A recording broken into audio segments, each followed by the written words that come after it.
Hey everybody, this is Rydo and we're back to another live stream of Yu-Gi-Oh! Master Duel and video game news. Today is Monday, January 22nd, so we are on the way out, as it were, of January. We have this theme event still going on, but otherwise I think I've pretty much done some extra work here to kind of catch up.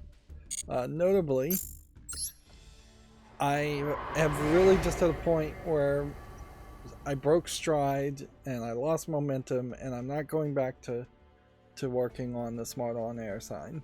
Not to say that I'm swearing off ever going back to it, but at the moment I just don't have the momentum to go back on it, and that's certainly stupid because I really do need the finished product and try and sell it and not just be, I mean, I can't use any other word than a loser that just gives up before you even start. A quitter, I guess, might be a more appropriate description.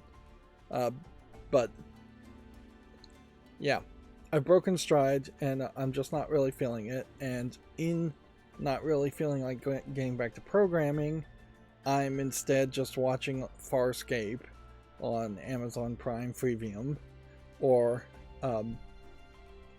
just playing on my phone in general, and so I'm just losing time in which I could be a little bit more productive. So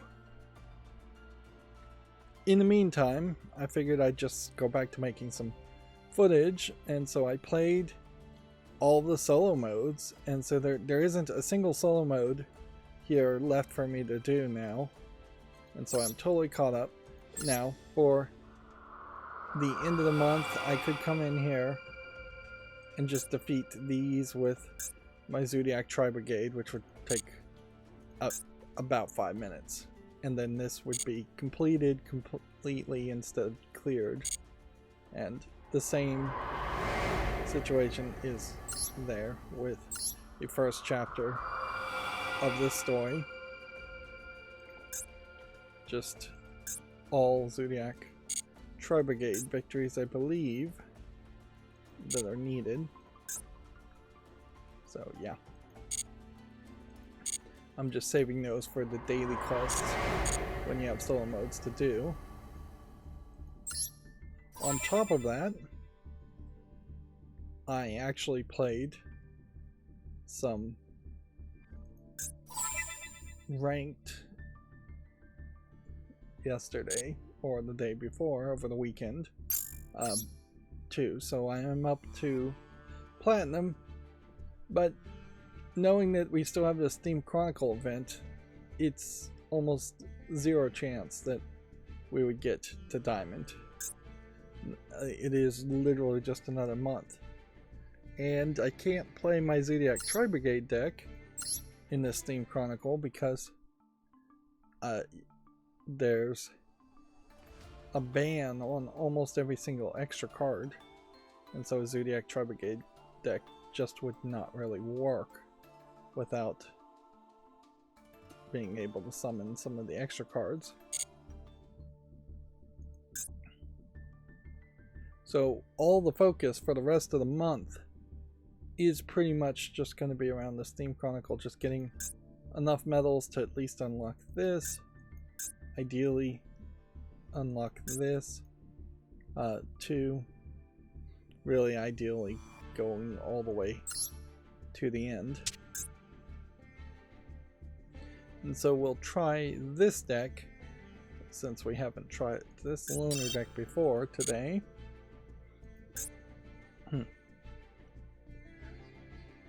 After catching up with the solo mode over the weekend, I still wasn't really feeling it, and so I'm feeling like I want to go back to programming.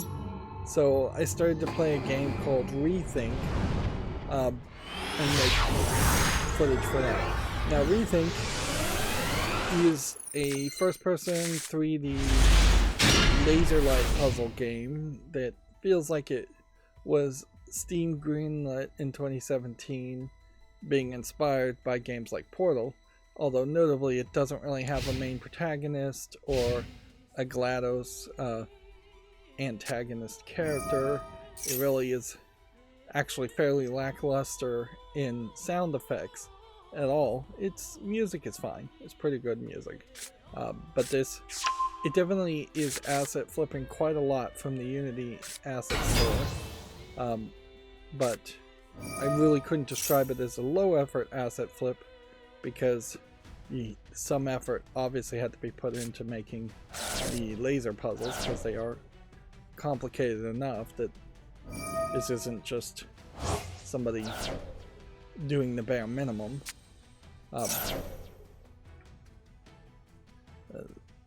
That being said, there's some issues, certainly outside and inside, in the Rethink series, in that this creator seemingly made a game called Rethink, then maybe took some feedback or changed how it played a little bit and made a game called Rethink Evolved, but then he made a game called Rethink 2 as a sequel to the original Rethink.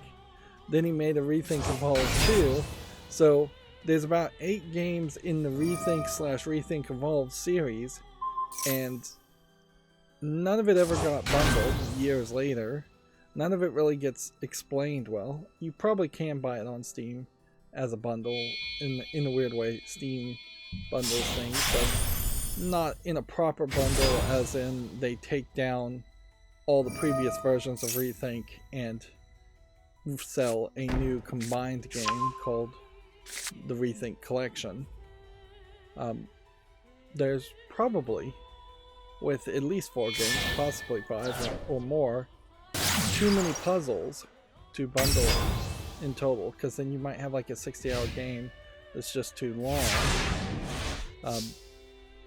But at the very least, the proper thing to do would have been to, once you release Rethink Evolve, take down the original Rethink and only sell Rethink Evolved and give away the original version for free, and probably bump up the price a little bit while you're at it.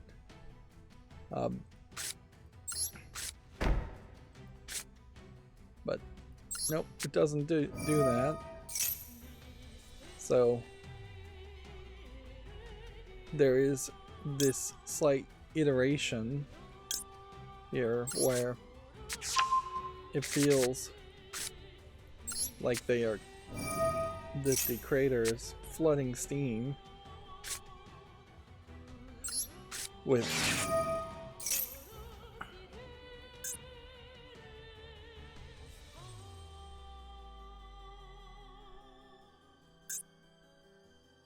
interesting.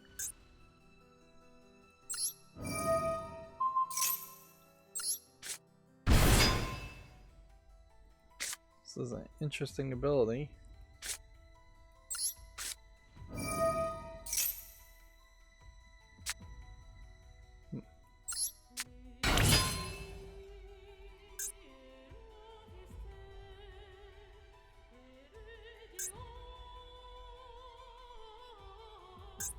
What can we special summon here, I guess is the question. Probably not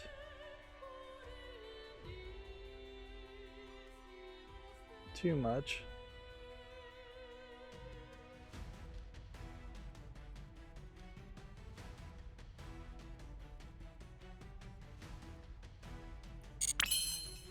Let's see how this goes.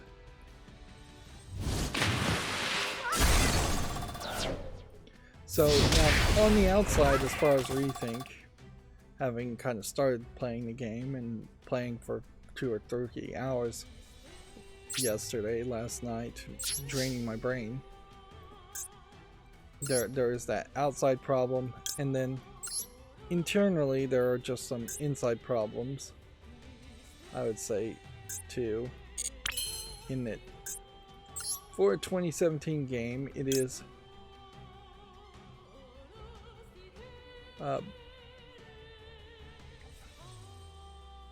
see what happens if we do this. For a 2017 game, it's just not quite as polished it doesn't look anywhere as good as a Steam Direct game would look by today's standards, and it suffers heavily by comparison to something like the Talos Principle, the Talos Principle 2, The Witness, and it frankly suffers quite a bit even in direct comparisons to Portal 1 and Portal 2, which those games almost certainly were out before Rethink happened. And you can only lean so much on saying nowadays in 2024 that the game was maybe made by just one person. The biggest problem I've run into is that somewhere around the 22nd puzzle, I started solving a lot of these laser puzzles with extra components and just extra pieces. Now, around puzzle 29, there is some recursiveness leaning into that thought of rethinking, where you actually, at least I actually had to go back and resolve a previous puzzle to then solve puzzle 29, and so maybe that's what it's trying to lean on, but then that's only happened once, and I've solved puzzles with extra pieces 4 or 5 times. You don't really get an achievement for solving puzzles with extra pieces or any kind of reward. It does feel like if you're going to lean into the name Rethink, solving a puzzle one way and getting like bronze, solving it 2 different ways would get you a silver, and 3 different ways would get you a gold, would be a way to stretch out your puzzles and be a little bit more creative.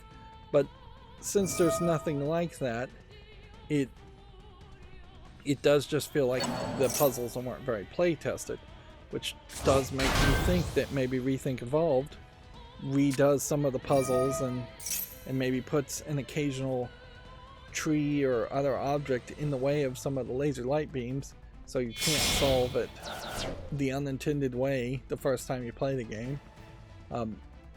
It's fine that there could be a secret second way to solve a puzzle, but it should be way more complicated, and a lot of the times when I solve puzzles it feels like I am just brute forcing it, or I'm just doing the setup part and then I'll just place one piece down and that'll be it. Almost always laser puzzles have been made traditionally from a top-down perspective with minimal graphics, and I mean, you basically could do a laser puzzle with just pen and paper. So being from a first-person perspective, that creates a lot of weirdness. Undoubtedly, what I would have wanted to experiment if I was making Rethink, I would have wanted to put a secondary camera looking downward, and I would have wanted to have TVs on the walls. And frankly, there's nothing on the walls. They're boring in their repetitiveness, just like pure clean white on most walls. But I would have put some monitors on the walls, TVs on the walls, and then presented it from a top-down view, or made TVs with little diagrams of what's happening, so you could see the whole picture instead of really only being able to see things from your one perspective. I also would experiment with, I don't know if this would have been the right move, but I would have experimented with walking in front of lasers, stopping the lasers from going forward. That way it slows down the player a little bit and makes them have to stand in specific spots outside of the not blocking any of the lasers to see if the puzzle will really work or not. The other way you could do that is you could have like a button that has a timer on it to turn on the lasers, and so you only turn them on when you're actually ready to use them.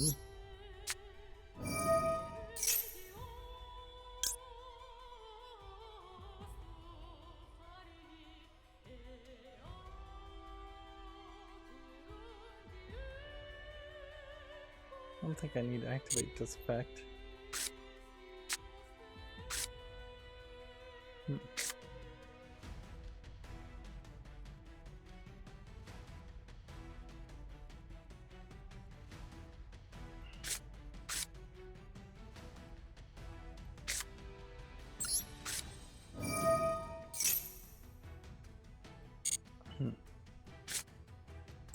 But yeah, I definitely feel like there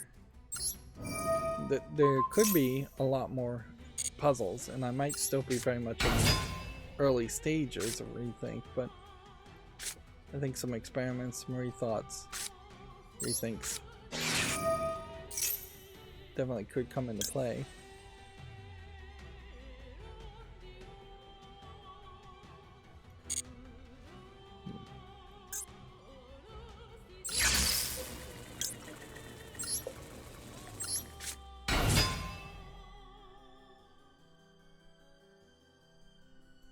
So this is going to add a field spell. Probably a smart move.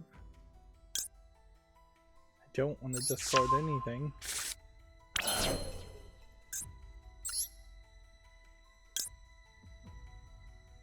$2,000 or an 1850.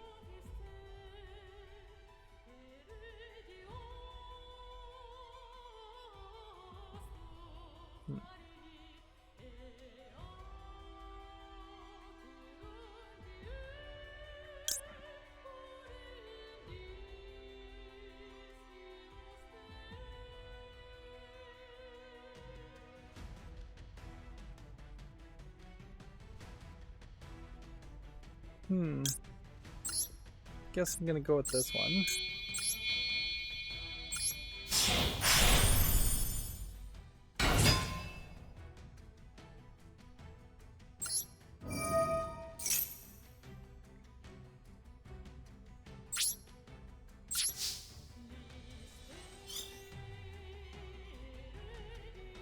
So now we wanna see like what's the biggest thing we can pendulum summon. How many more cards we can draw.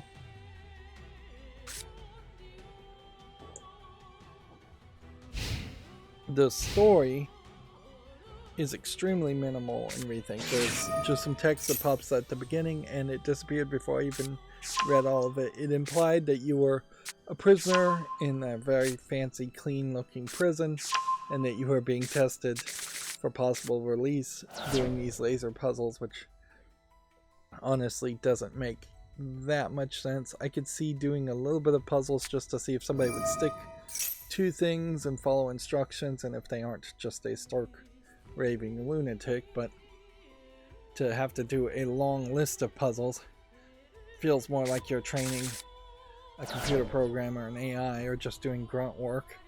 Maybe they're testing your frustration level. I would have loved to see some posters or graffiti on the walls of the building if it was supposed to be a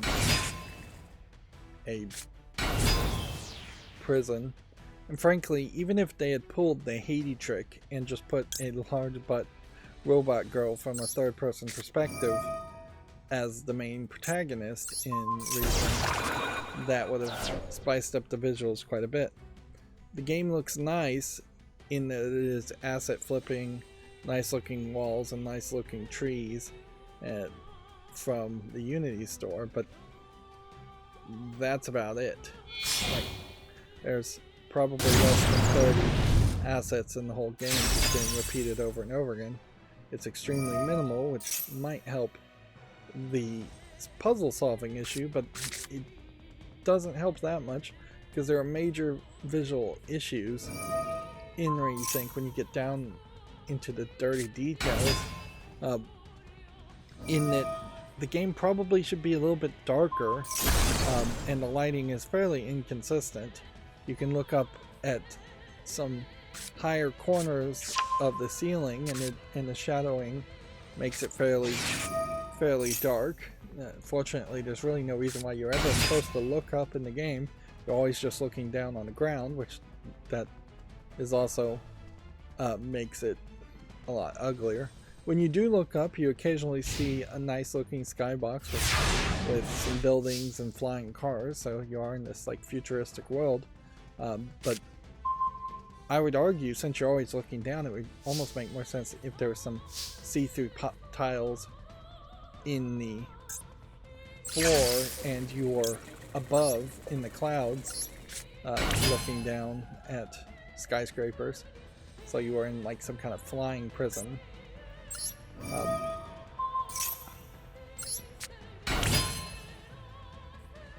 Yeah. I don't think there's a good reason to not just take out these characters.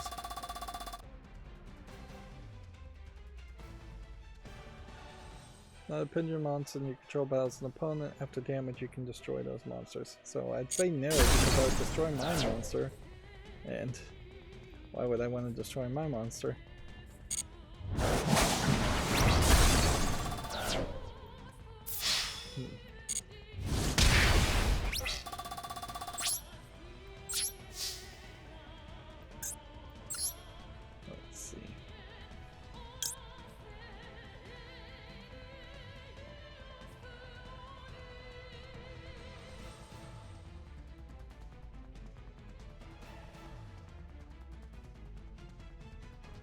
Do I want to add more cards to my hand?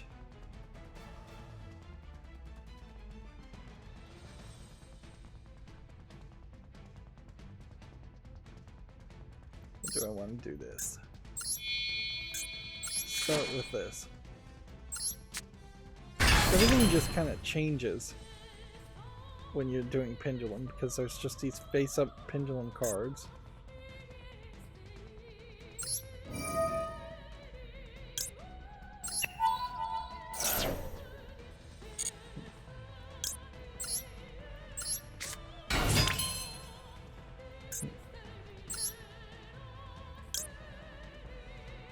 Non-link monsters.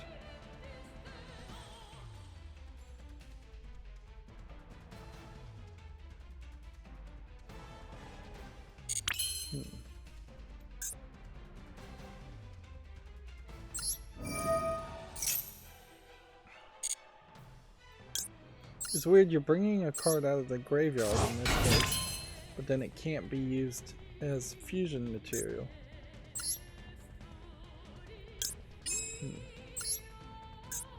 But fusion doesn't really matter because you can still link summon, obviously.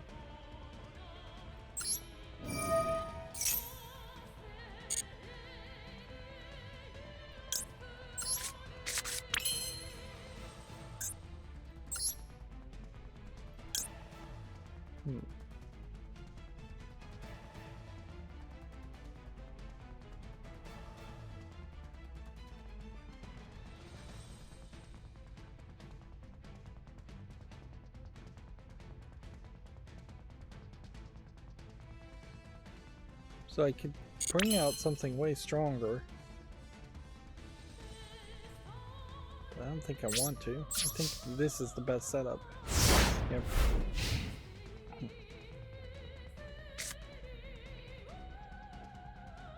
So yeah, so far I'm doing fine with Rethink, but I also have a lot of thoughts here. I've only bought Rethink 1. If I enjoy the game well enough, I mean, I'm not gonna love it. The puzzles are just a little too under-tested for that, and it just doesn't have GLaDOS and Valve funding the development and polishing the development. But yeah, if I like it enough, then I basically need to buy Rethink Evolved. The Steam Summer Game Fest I've been thinking about is like, in particular, I need to pull the trigger and just continue to buy games that keep my library somewhat fresh. I'm falling further and further behind, but I also think I might want to pull the trigger and just buy a Steam Deck OLED. So I would hope that there might be some small discount there. I don't mind getting a refurbished OLED, but I do want to get an OLED version. So, and they don't really have any refurbished OLEDs available for sale at all. I don't think. I think they're just selling refurbished non-OLED versions. And they don't really have any of those either. I think what they've done is pretty much just given them all to GameStop. And then, if any are available at all, it is being sold individually in local GameStop, so the mileage would vary widely. Now, one thing I noticed is that on your library of Steam, it will highlight the game in the case of Rethink. Let's see, where is it? Here. And say controller not supported, which that is a major problem with Rethink, is that it doesn't support controllers, and so you are WASDing and using a mouse and keyboard. But when you go to the store page, it's not in the places you would want it to see. There's no real warning anywhere that says doesn't have controller support. It's just missing the label that would normally be here for controller support. Yeah, here you can see Rethink's description for a Steam Greenlight game is extremely short with 2 sentences. So you really have to bend over backwards to give this game a chance. Fortunately, people did give it a chance. I will also say, though, that this video, so far, there are major parts of this video that I have not seen. So, either I'm early in the game, or this video might be showing content from either Rethink Evolved or Rethink 2.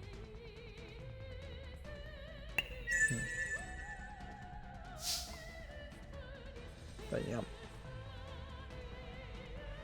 Here you have Rethink Evolved 5. Here you have a Rethink Lite, which, yeah, that's crazy. And then you have Rethink 4, Rethink Evolved 4, and it definitely seems like it just kind of goes back and forth between Rethink Evolved. Okay.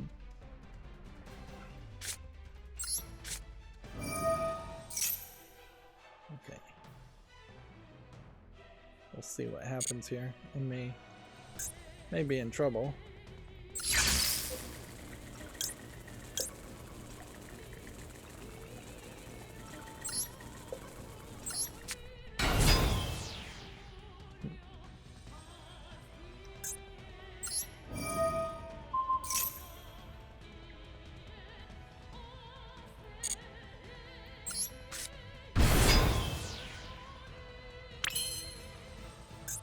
We've got 2200.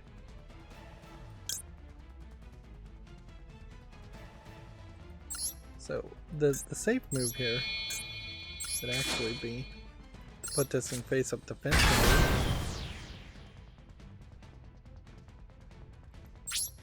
mode. Just end the turn.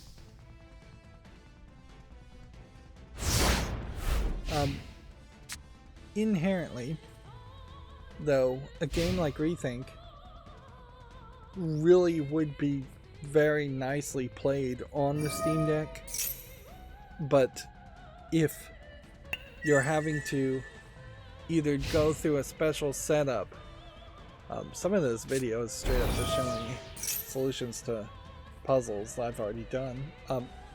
If you're having to go through a special setup through the Steam Deck that's unique to the Steam Deck to effectively just run a program like Joy2Key that would map keyboard input on the Steam Deck to the joystick, that work is not directly being connected to other PC games. And clearly the solution here is, while in the past people have just used Joy2Key, that has just been the universal solution to this, and it's worked perfectly fine. There are other controller to keyboard mappers but Joy-2-Key is simple and cheap and small in size and free to use. But the next step certainly would be that Steam Client as an application should just act as Joy-2-Key and have the same profiles for the Steam Deck automatically. And yeah, it probably should be a little bit better than that even.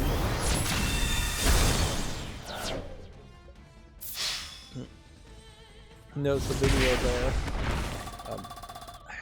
there's a real floatiness when you jump too with momentum. You basically glide down to the ground. But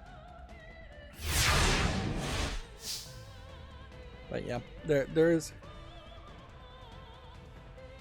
a increased demand you're almost certainly going to want to have with the Steam Deck for continued and increased support. And you just won't have that as we start to like try and play older and older games, which arguably I would say half of all games are either mouse alone or mouse and keyboard centric in their inputs. And certainly that explains why the Steam in Valve are so focused on making the Steam Deck to have the dual touchpads, and so that they can pop up a virtual keyboard and that you can have one act as a mouse. But almost certainly there is room for another solution, a better solution.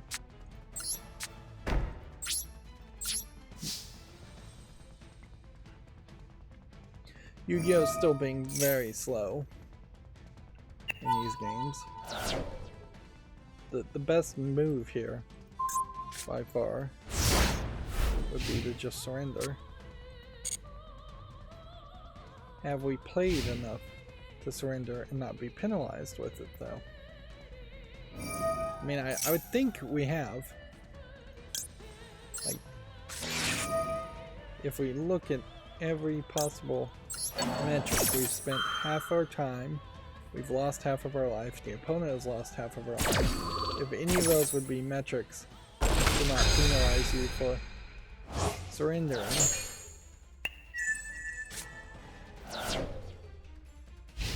we would have hit that. But I guess I am also just going to lose, so let's not risk it. I do need to do some experimenting. Speaking of experiments, I subscribed to a couple of Yu-Gi-Oh! YouTubers, and yeah, they are talking about an expansion. I think it's called Fire Kings. I heavily suspect Fire Kings is not in Yu-Gi-Oh! Master Duel. I would heavily suspect Yu-Gi-Oh! Master Duel is at least 6 months, if not a year or two, behind in expansions compared to the original card game in Japan, which is probably at least 3 months behind the trading card game in the West. But it does at least confirm one question, that by watching the YouTuber, that Yu-Gi-Oh! Original card game still exists and still is being releasing new content.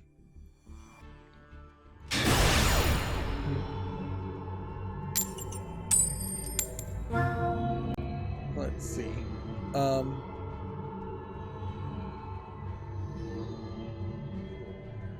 Censored Gaming has put out a couple of videos. There's this Apollo Justice trilogy has been rated, despite the fact that it includes Dueled Destinies, which was previously rated M. The reason assumed as to why it was rated M and Duel Destinies was rated M is that there's one story involving bonds with including a child, and that was too much, I think, for the ESRB in the past, and the ESRB has since, I think, loosened its regulations.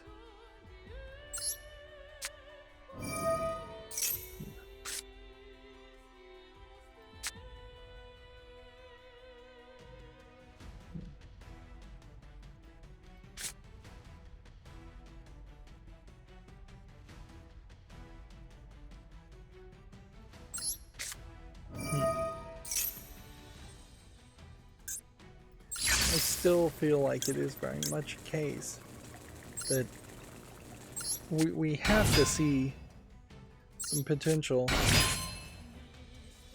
change in momentum as far as whether people continue to care about ESRB ratings now that E3 is dead forever. I just don't see how you maintain the ESRB in its current form, in its current lobbying expenses, without significantly raising the amount of money that is needed to get an ESRB rating, which is going to just increasingly have people publish games on PC on Steam without ESRB ratings, which is going to create a problem for Steam. Meanwhile, I don't think Steam and Valve have really that much of a relationship with the ESRB. Clearly they dealt with them when they released the Orange Box, but that would be pretty much it.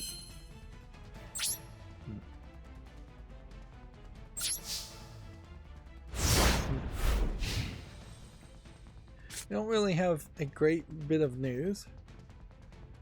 Indiana Jones and the Great Circle put out this video, which I think this is just another great example of the face model not looking 100% great on Indiana Jones, in my opinion. And they definitely seem to be going hard in the first person perspective.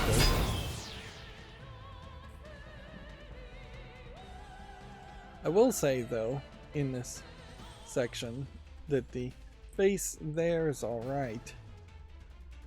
It's just way too smooth here. It's just not enough wrinkles, not enough like 5 o'clock shadow. And the other characters, I'm just not familiar enough as far as the actors to feel an uncanny valley with them.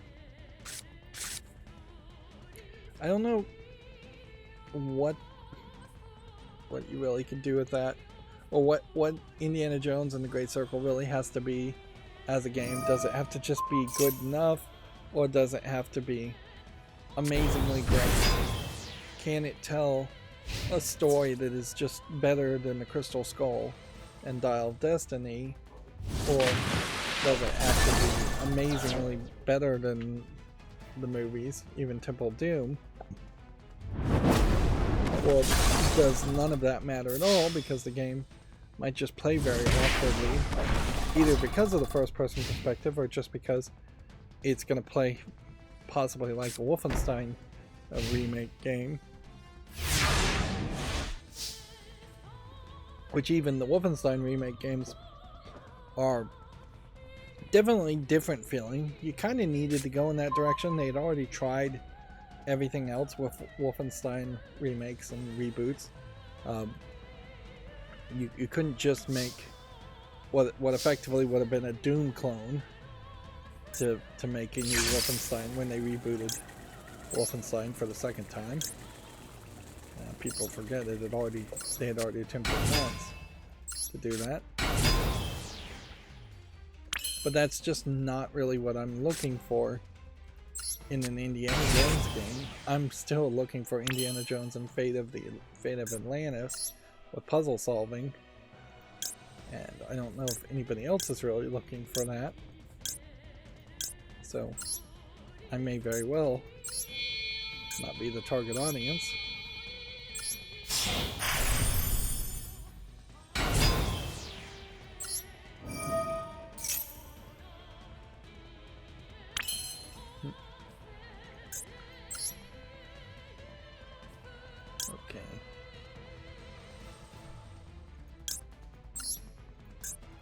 I'm just gonna summon things and see what happens.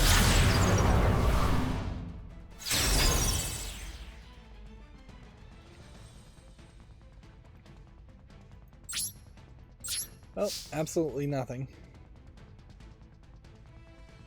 These decks feel like they are just too difficult to figure out.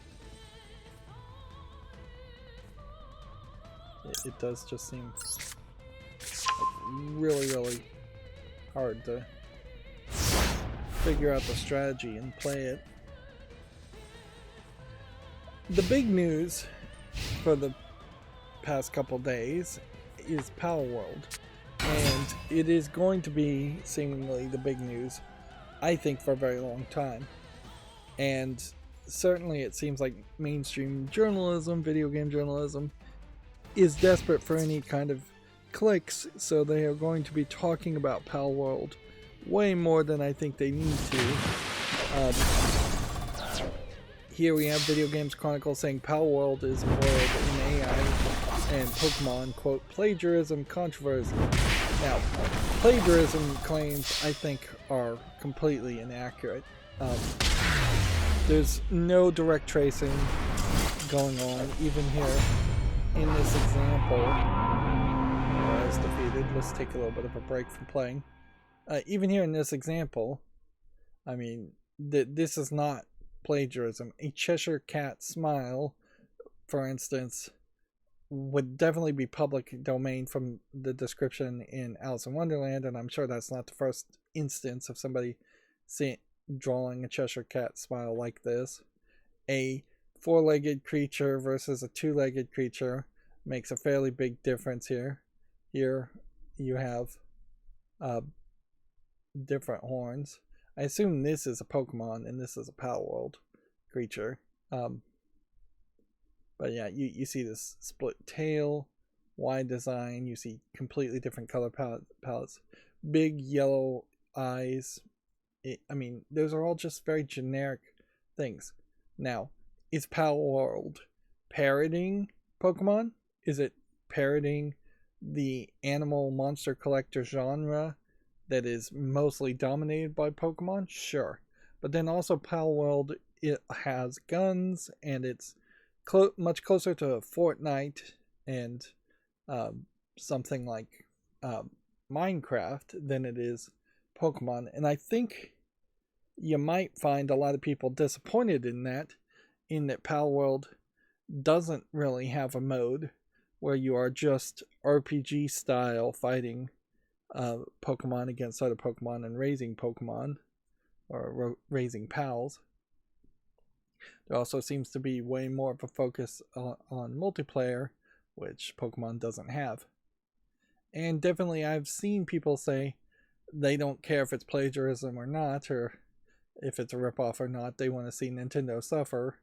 And it is very much a case they want to see Nintendo suffer instead of saying the Pokemon Company or Game Freaks should suffer, which, if we got down into the details, it really is Game Freaks as the developer of the Pokemon games that have let down Pokemon fans by making very poor quality games, very buggy games, and just not training a new staff to use new technology and new engines.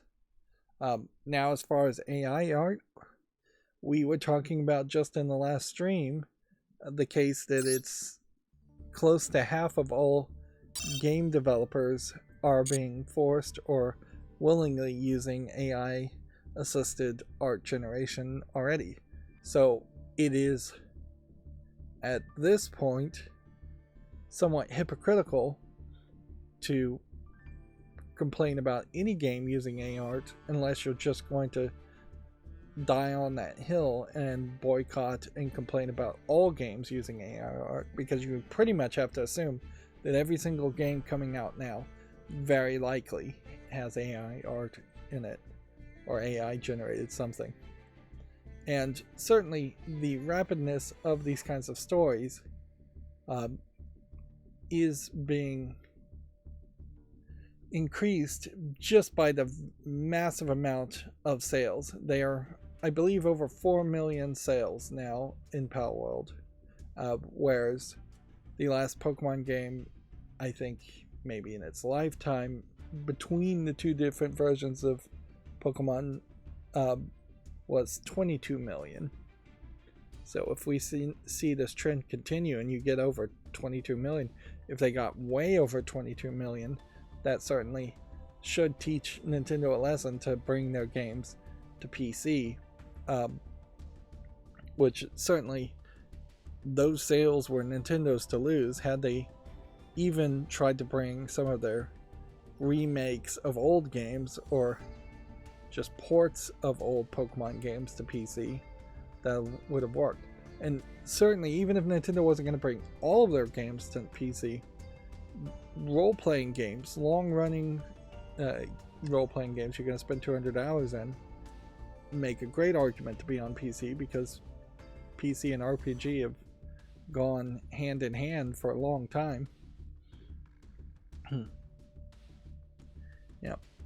Eventually, I imagine we'll see people trying to get clicks, and they'll get more into the details and actually play the game and actually review it for its own quality, which I could imagine it's not 100% perfect out of the gate, but the actual player base is also not complaining about this and trying to make clickbait articles. They're just playing Palworld.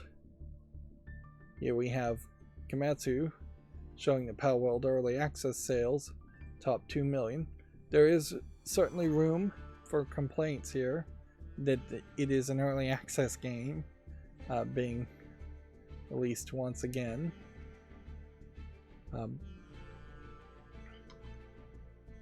Libretro, not talking about Palworld for a second, don't worry, we'll get back to it, has a new Melon DS core version of Melon DS, which I assume is a Nintendo DS emulator.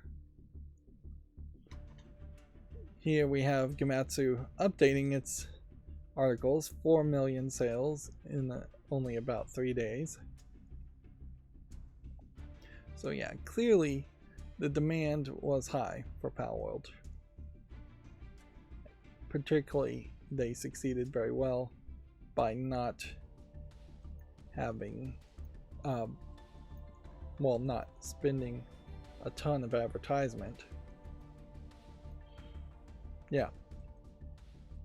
And I can definitely see a bunch of like edgelord 13 or 14-year-olds who have grown up playing Pokemon games going, hey, I also like Fortnite and I like guns, so let's play Palworld instead. But even looking at the screenshot, it does come off more like a tower defense game or a Monster Hunter game than a Pokemon game.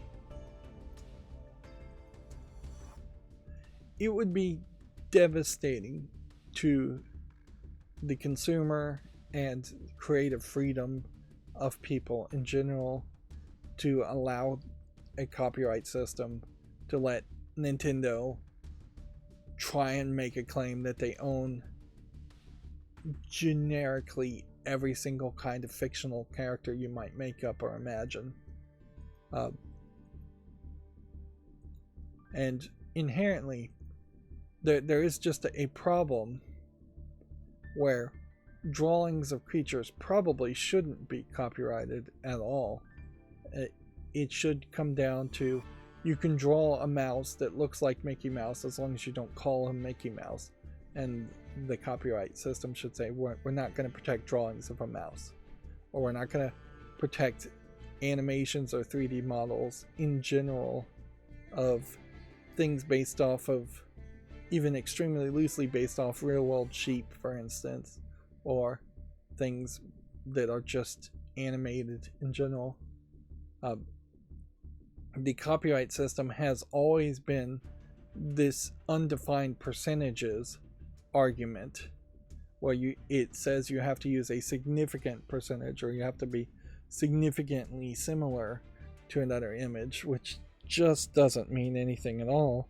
And there's definitely, I think, room for a better definition in modern times to say the totality of the picture has to be ripped off, or the totality of the 3D model has to be ripped off. If you were going to claim that they were ripping off Pikachu, for instance, a field mouse would not be a ripoff of Pikachu. A yellow field mouse without a lightning bolt tail would not be a ripoff of Pikachu. A yellow field mouse with a lightning bolt tail but then no brown patch in the front probably would be a ripoff, in my opinion. But yeah, it just gets into the messy middle ground. But yeah, I imagine a lot of kids are playing Palworld.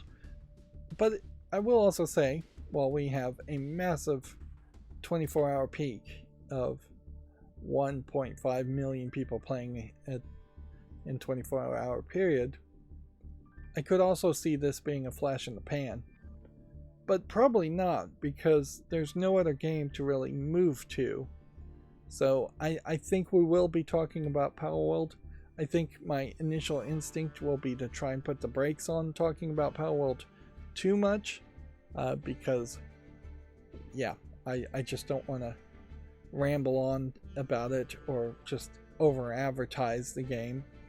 So we'll definitely strive to talk about legitimate news while avoiding clickbait articles that don't really mean anything. Copyright claims, AI art complaints, none of that matters unless there's a actual DMCA that Nintendo tries to file, which so far they haven't done that. Or if they have done it, Steam is not taking down Palworld in response to that. Or if there was a true boycott because of AI art. There's no laws against using AI art other than copyright claims, which if they came back and said that Palworld used AI generated art by feeding in all the 3D models that had been ripped from Pokemon games, which that would change things a little bit if you were directly using those as sources. There's probably some copyright infringement in that case, and so far the courts have agreed that AI art generation is not legal as far as copyright is concerned. It is not non-infringing, perhaps is a better phrase to use, if you're training your AI generated model on copyrighted material. But then that does just go back to the basic argument as far as how much should be copyrightable. We've had this problem in the past, and it hasn't been resolved, I think, completely, in that if you try to make a gun that looks like a certain model of guns, there have been gun manufacturers that have claimed copyright on the 3D modeling of guns, which you would think guns as a tool or a weapon of war at least would be so generic that they should not be given the privilege of copyright infringement protection, particularly since there might be some safety issues in having promotional material or safety material that shows off the depiction of a gun. We've had this issue with cars, and the fight has been mostly given up as far as making models of cars in racing games, where they are just paying the racing car companies for the rights to the 3D models of cars, which I would argue that the generic shapes of cars too is really not a creative work. It's not an output when you make the outside of a car as just for creativity. You make the outside of a car for functionality and wind flow. And yes, there is a small amount of effort to make cars look good looking sometimes, but I don't think that deserves copyright. Inherently, once you start thinking about what deserves copyright protection and what doesn't, it is, in my perspective, just this ever-increasing slippery slope in which you eventually realize that very little deserves copyright protection. We are so far away from the idea of somebody wrote a 1,000-page novel and then they needed copyright protection to prevent somebody else from literally taking word for word that 1,000-page novel and reprinting the book and making all the profits from the sales of that book while giving nothing to the original author. Clearly that is copyright infringement, and that's what copyright protection was supposed to protect people from. But we've gone from 1,000 pages with possibly 300 words on each page being considered in totality something that could be copyrighted, down to very minimal things being considered copyrightable by people's scales. One model may have 1,000 lines of code in it, or 1,000 vertices in which it makes a 3D mesh of the object, but those numbers don't really mean anything as far as the complexity versus the artistic creation. 1,000 words in a novel is the effort of a human creating something creative. 1,000 vertexes in a 3D model is often just automatically generated via software and has no artistic value.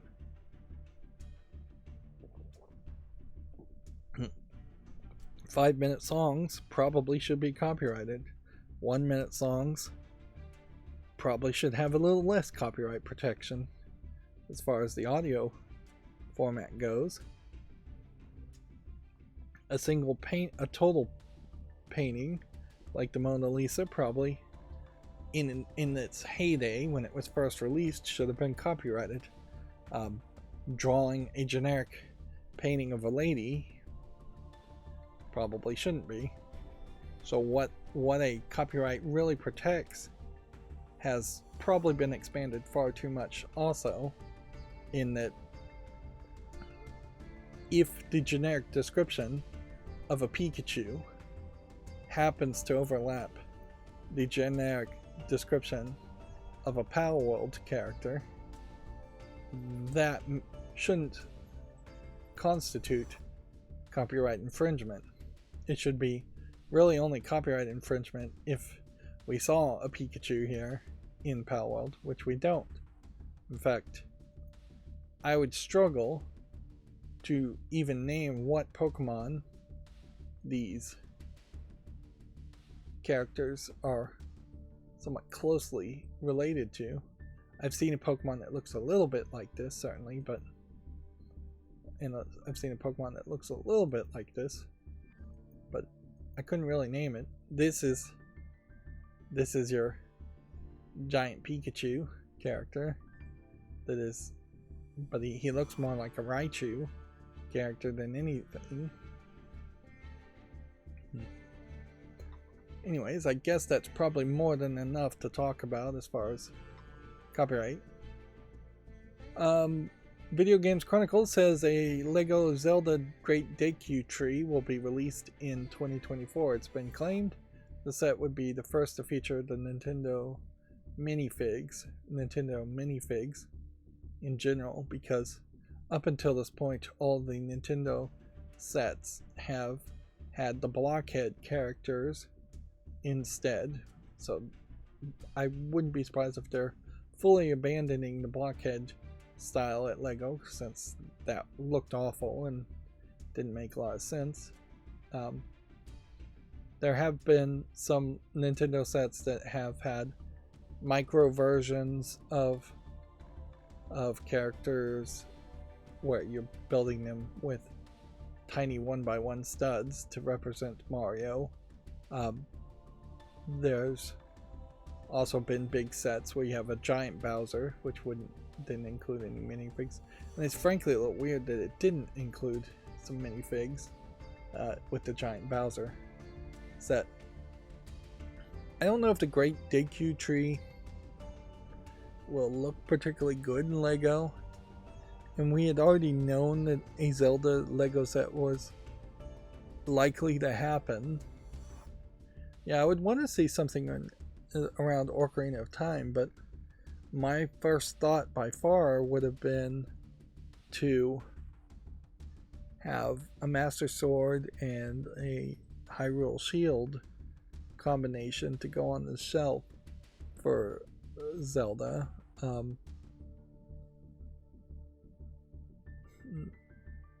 If they're doing the Great Deku Tree, that probably means they are focusing heavily on a playset, which probably means that the Great Deku Tree is going to open up and split in half at some point, and you'll be inside the tree, and it probably will take some creative liberty having several rooms and chambers where you will emulate the experience of that first tutorial level of the Great Deku Tree in the Ocarina of Time. Link at that point basically only had the slingshot. I'm not sure he even really had a sword and shield he could use. It would have been a really small, weak sword and shield. It's probably worth pointing out also in Ocarina of Time that Link starts off in this elf forest, but he actually is a Hyrule human, and he was just kind of abandoned as a child in the forest. They don't emphasize that as much in the story, I think, or it's easy to forget. It's real easy to forget that first child section of Ocarina of Time, which actually takes quite a bit of time. Anyways, but yeah, I wouldn't be surprised, just with the small rumor we have here, if the Great Deku Tree is arguably going to be very big as a playset and a little ugly on the outside, and it's mostly going to be focused on the inside. I wouldn't be surprised if it actually isn't round all the way around, and there is actually just a front face that looks like the tree, and then an open back face for a playset. I never got into minifig collecting with Lego, and frankly I'm so far behind in doing Lego sets and all that I'm just kind of falling out of favor of it. If I was into Lego minifig collecting, Nintendo minifigs might be the next big thing. This might also be an indication that the amiibo concept is going away. I wouldn't be surprised one bit if there is no amiibo support for the next Nintendo console at all,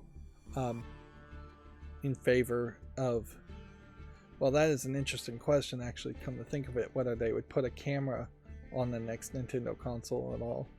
If they put a camera on it, then object identification of minifigs or amiibos would make a lot of sense, but if they put a camera on it, there's going to be some overly concerned people. They better put a slider, if not a lock, on the camera.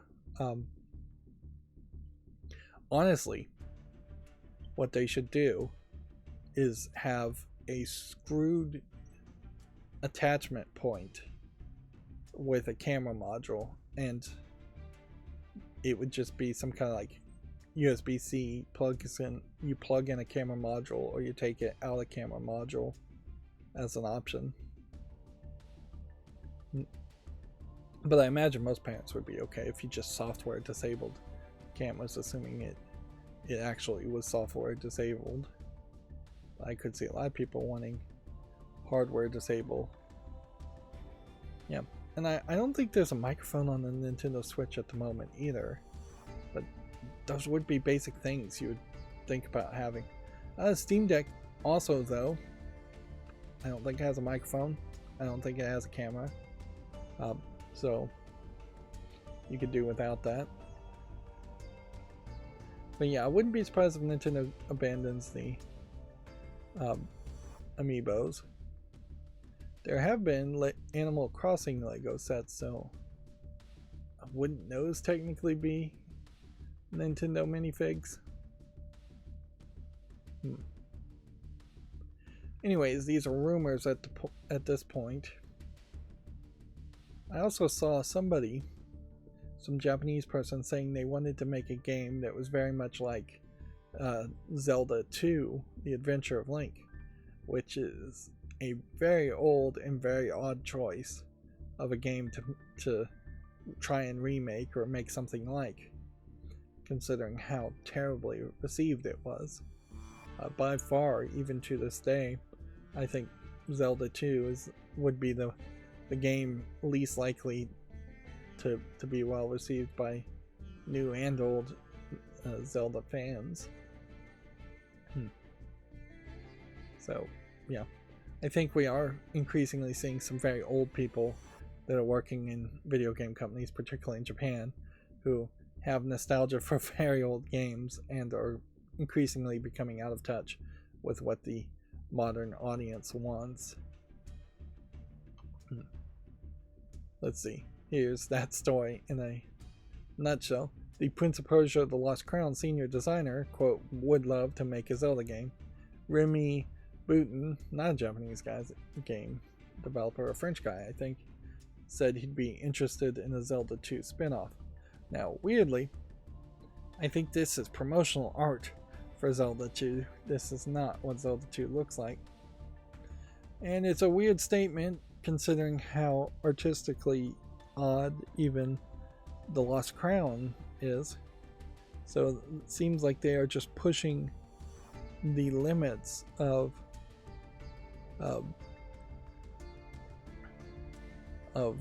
trying different art styles. Like Zelda 2, they're pointing out, was almost entirely a 2D side-scrolling perspective, and that arguably wasn't its main problems. Its main problems is that you would have a top-down, more RPG field experience where you walk around, and after a certain number of steps, it wasn't even really random. You would run into a party of bad guys and you would have to fight them or try and run away in a very RPG 2D style. You'd get into villages, and the villages were confusing and nothing was visually interesting. And when you would get into dungeons, the fighting mechanic as a 2D mechanic was clunky and awkward. The first Zelda game plays much more smoother. It is from a top-down perspective instead of a 2D side perspective. And yeah. One thing I will also say is that I watched a speedrun of Tears of the Kingdom, and in the speedrun I did notice that you used a bomb in one place to blow up a crack in the wall to get a new collectible, which is something that I just don't think I did even once in Breath of the Wild. And that was yet another just like iconic thing of Zelda games that I did not experience in my playing halfway through Breath of the Wild. That being said, in the speedrun, skipping around, watching only a little bit of it, it still feels like there is still more of a hint in Tears of the Kingdom of having some medium-sized temples versus having a full-on temple that would have enemies in it in multiple rooms. And yeah, while I do think I probably would enjoy playing Tears of the Kingdom more than I did Breath of the Wild, it still would probably be my second favorite game in the Zelda series so far. Although I'd have to kind of consider where I would put Skyward Sword in that mix also. It is worth mentioning, going back to Rethink, one of its advantages that I think is really interesting, but probably just makes it more complicated to design, is that in Rethink you are just in this building that completely connects. And that is an interesting idea compared to Portal, where you get on a elevator, and then the elevator is hiding a load section, but it is also clearly separating one puzzle room from another. Just walking through a hallway or a couple of doors to go to the next puzzle makes the whole facility feel much more connected. But I would argue in many cases it's too connected, and the hallways probably should be longer, and they would give opportunity for some kind of storytelling in Rethink if the hallways were longer, if there was even just a double set of doors, so it was like a containment chamber where one door locked behind you when you unlock the other. Even if there really isn't just any loading happening there. Clearly, Rethink has the advantage of having much larger rooms, which is an interesting thought on the face of it, but it plays very poorly once you can no longer even see the laser transmitters you're supposed to be manipulating from across the room because they're so small. Of course, I am also playing the game from 8 feet away. But yeah, it's another thing that feels like in playtesting, Portal and Valve developers, the developers of Portal at Valve, probably tested bigger rooms and decided not to go in that route to make it a better cinematic experience while you're playing versus a wandering around trying to find the next object to interact with type game. Which, yeah, speaking of games where you wander around trying to find the next thing to interact with, Zelda 2 would be very guilty of that also. Let's see, GameDeveloper.com says that CD Projekt is aiming to begin Witcher 4 production by mid-2024. After going through Cyberpunk 2077's rough patch, CD Projekt hopes to avoid its development troubles with the new Witcher, although questionably, why aren't they working on it now? Like, they've been talking about it, so the second you start talking about a game, it feels like somebody should be working on it, even if it is just one concept artist drawing concept, or one director generally working on a concept, or a writer generally writing the story. There's easily a team of 3 to 5 people that could have been told, at least as a side job, you should be working on this, and this would be the beginning of production. The problem in game development very often is that people claim they're in pre-production, which means nothing at all. How can you be pre-production on something? Either you had the idea and you started working on it and thinking about it, or you haven't had the idea at all.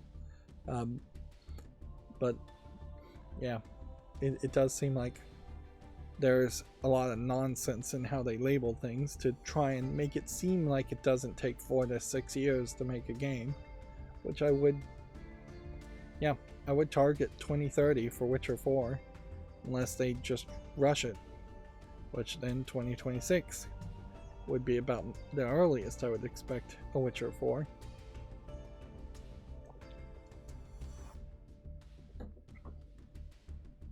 I would potentially think they might want to remake Witcher 1 and 2 also at some point, but they're not talking about that yet. But those definitely could be filler games, but they would also push you back to playing stories of a Geralt of Rivia that was less likable. Like, Geralt of Rivia was kind of a jerk in 1 and 2. They make him much more likable in Witcher 3. And then they have to start over with a whole new character in Witcher 4, I'm pretty sure. Moving on, Video Games Chronicle says Suicide Squad's free post-launch DLC will include the Joker as a playable character. It is kind of interesting as far as which Joker and how they wanted to animate a Joker. Although, it also kind of feels like they could have just taken the 3D model of the Joker that they had from the Batman Arkham series and just copy and pasted it over. Um, there's something weird that he has one eye going to the side and one eye pointing forward here. But yeah, when you're promising the Joker and your game isn't already out, that doesn't inspire a lot of confidence as far as the other characters that are the default characters in Suicide Squad. The IGDA retweeted this Interactive Arts Alberta Mentor Cafe that they're trying to have as far as mentorships and game developers mentoring each other. There's perhaps a little bit of weirdness on the concept of mentorships. On one end, it is probably helpful. Like, the idea of having a mentor in general could be helpful, assuming anybody knows anything more than a brand new person who's just new to an industry or field, which in most cases, I'm not sure if game developers really do know anything, or if anything they know is really that applicable, because the way you might develop a game at, say, BioWare might be completely different than the way they develop at Valve, and it really should be more on the training side that you would learn how things were expected to be done at any specific job, which then would just boil mentorships down to: here's how you get in contact with people, here's how you fill out applications to get that initial job. There is definitely a danger, though, in mentorships being another way in which you create this too closed of a community, too tightly knit of a community, where you're picking winners and losers.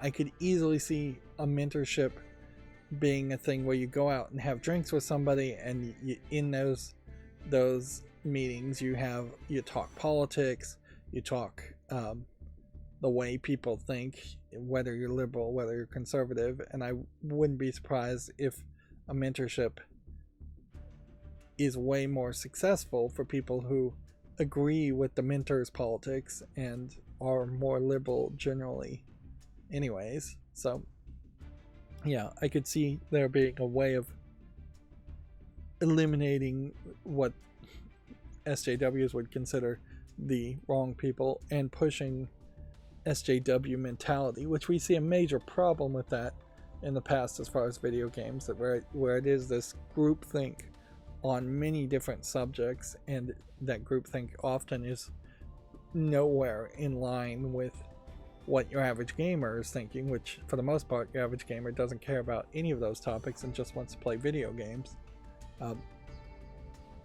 And in that way, I think mentorships are not ever possibly going to be fair. For the most part, even in the video game community, I'd say if you're seeking out a mentor, you're probably just a weak-willed sheep of a person and should stop being such a sheep of a person. I can't imagine it really is going to help you that much. And I suppose maybe if you were the mentor if you chose somebody who was successful and capable of hiring you, you could have that mentor role to use that to get a job. But I bet that doesn't really happen that often.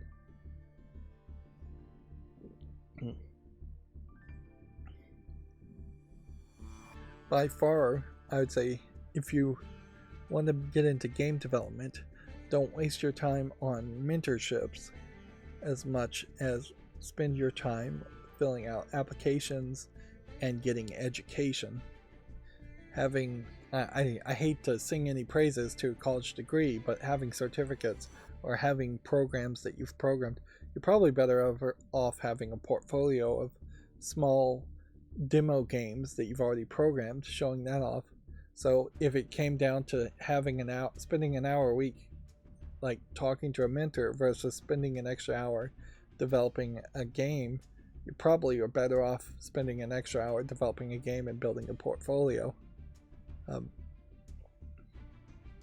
So I saw two Twitter people, saying this Happy Community Manager Appreciation Day, which is, I imagine, a made up holiday, but noticeably also the community manager would be the person posting this post, so they're effectively just patting themselves on the back. In particular, it's almost impossible to know if anybody is doing a good job as a community manager or not. Well, at least if they're doing a good job. It's pretty easy to know if they're doing a terrible job. We've seen plenty of Twitters where the person in charge has either gotten the account hacked or gone off the deep end and posted something highly inappropriate and caused controversy. Moving on, Video Games Chronicle says fixes are on the way for major Palworld bugs, including a lost save data. The development team is aware of serious bugs that are occurring. So, yeah, the game seems like it really is in early access, perhaps to a level of early access that shouldn't really be allowed. I also saw a YouTube video, speaking of bugs, that at one point somebody set up a situation where Steam tried to uninstall itself and instead it formatted the entire hard drive of the person. But I'm pretty sure the way they did it was by putting the Steam folder in a weird way with a symlink in the wrong place. So it definitely feels like somebody did that to themselves, whether they meant to or not. Notably, the SteamOS being immutable, it would be much more difficult for a SteamOS update to format all of SteamOS. We have a GameDeveloper.com article here that says the Elix developer Piranha Bytes is reportedly in danger of shutting down. Despite the threat of closing down, Piranha Bytes says it's confident it will go on and find a new partner to work with. Inherently, isn't this the problem with almost every company? Maybe they're saying it out loud, but there's been so many companies that have had to lay off people or chosen to lay off people. It was only a matter of time before we start to have entire companies shutting down also. So, yeah, but this is only really a threat of shutting down, which generally if you're shutting down, you don't come out and say there's a threat of shutting down. You just surprisingly shut down one day. The Ace Attorney series will never end, according to the producer. Remasters of Ace Attorney 4 through 6 are being released this week. Obviously, this is the right silly response to give in any question. There's really no reason why any series should say it needs a definitive end unless you're really diving deep into a artistic story that would be better if it did have a conclusive ending. But even at that, if there is a successful artistic story, then there's just people who want to remake it or continue it anyways, or make prequels. Like the Harry Potter series, I guess, technically ended, but there's plenty of Harry Potter spin-off games and Harry Potter prequel movies and books, and there's already talk of remaking the Harry Potter movie series again. It does, for the Ace Attorney series, get a little silly. So here you have the attorney in a suit, a detective in a suit or a coat, and then you have a lady medium with a much more traditional Japanese dress, and a little girl medium which has a different color hair, so I imagine she is a different character.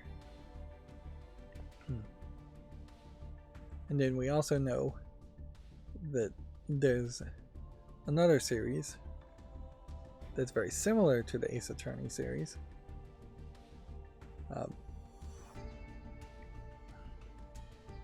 That is also being produced still, I think. I can't remember the name of it though. This is probably the first time we've seen this story from Video Games Chronicle. Monster Hunter Rise is no longer working with the Steam Deck after Capcom has updated it with new DRM.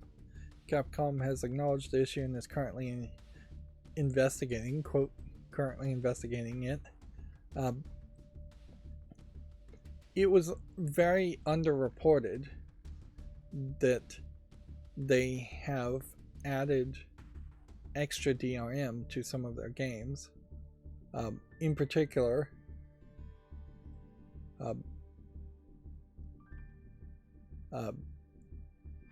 it seems like the game previously used de novo, and they have now removed de novo in favor of Enigma Protector DRM, which doesn't seem like it's compatible, at least. Let's see. It would be nice here if there was a list as far as what other games Capcom has snuck DRM in, what older games they've added it to, but Video Games Chronicle's not telling me this. I see Brilliant Silvers on the chat saying Ace Attorney is only a game, question mark. Well, Ace Attorney is a courtroom drama visual novel series of games, kind of puzzle dialogue path games, as I understand it. I haven't actually played them, and there's at least 6 of them in the Ace Attorney series. It has been released as Phoenix Wright Ace Attorney in the West. I'm pretty sure there's at least a short run Ace Attorney anime that was made. There's a decent chance that some kind of Ace Attorney cross-promotional manga or comic book or magazine was made at some point. So I wouldn't say it's only a game. It's at least a series of 6 games. And yeah, it's popular enough. It probably struggles a little bit to be sold in the West because it's a large amount of dialogue and visual novel elements or feel will not appeal to Western people quite as much. But yeah, it's gotten a decent amount of support, and it's gotten a lot of sequels, and I would say it is a like B game, not a triple A game by any means, or maybe you would call it a double A game, or even a single A game. B is probably unkind and not really how they refer to games. But yeah, lower budget type game. Something that would have been really popular in the days of the Nintendo DS, where it first launched, and the Nintendo DS had a lot of games like that where you could mobily play something that was a little bit more simplistic, but also took a decent amount of time while the Japanese people were on the trains commuting to and from work. Clearly the Steam Deck now is bringing and renewing that functionality for a lot of games, where it makes a lot of sense to have a Steam Deck and try and play some kind of visual novel or an Ace Attorney game, something like that, while commuting. Depending on how much of a commute you have, people in the West, people in the United States in particular, may not have much of a commute. So Steam Deck doesn't have that extra value. I did do a little bit of research as far as extra value on the Steam Deck, since it can also be a Linux desktop, as far as could you really easily use it to read comic books, and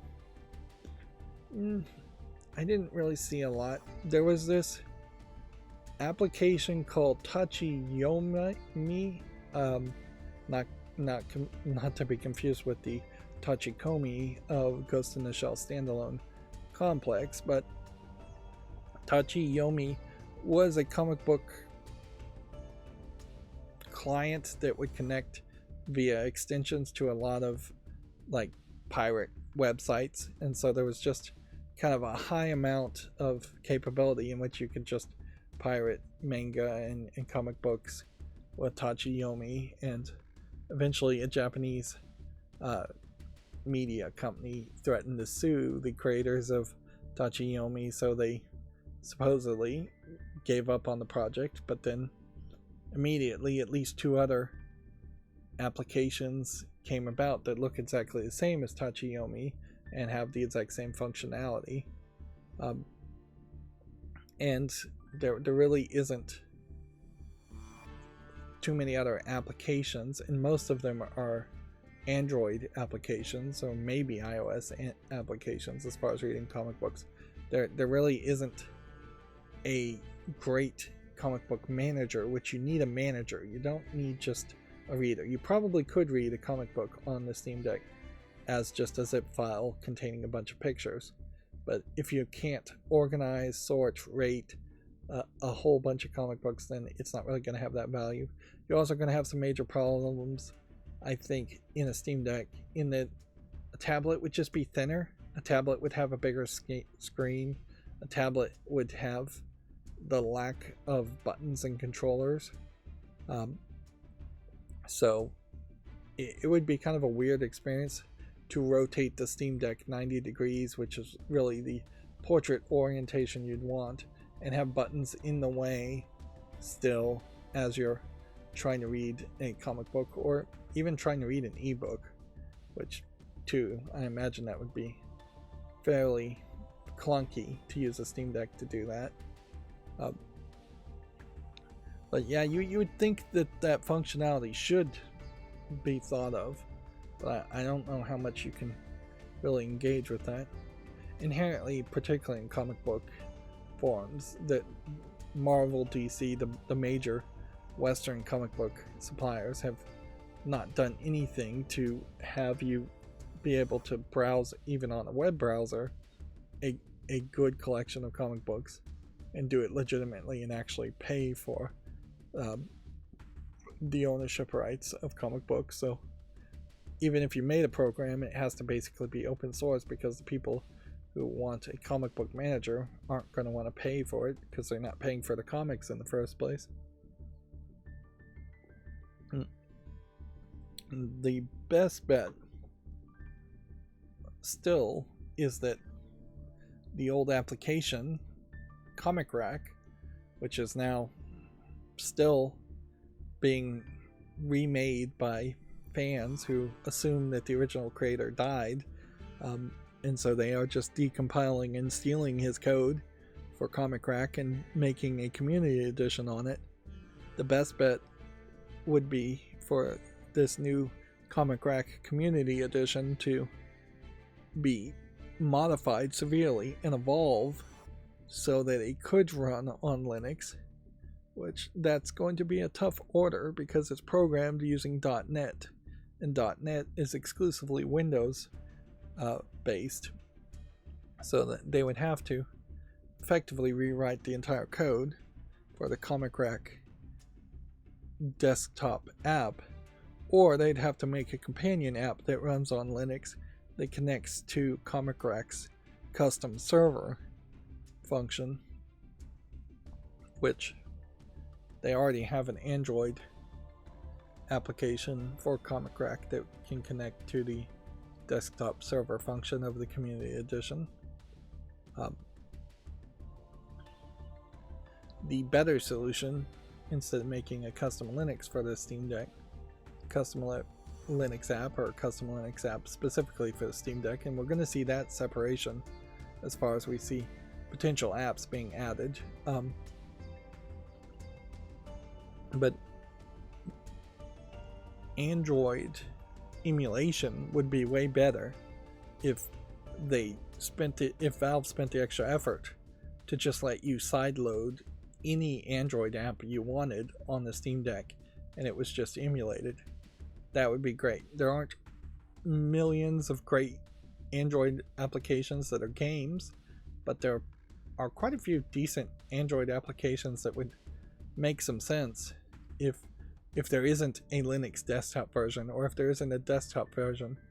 There was many years ago that growing problem where you would have applications for things like Twitter, but then the website for desktop users on Twitter was inferior or non-existent.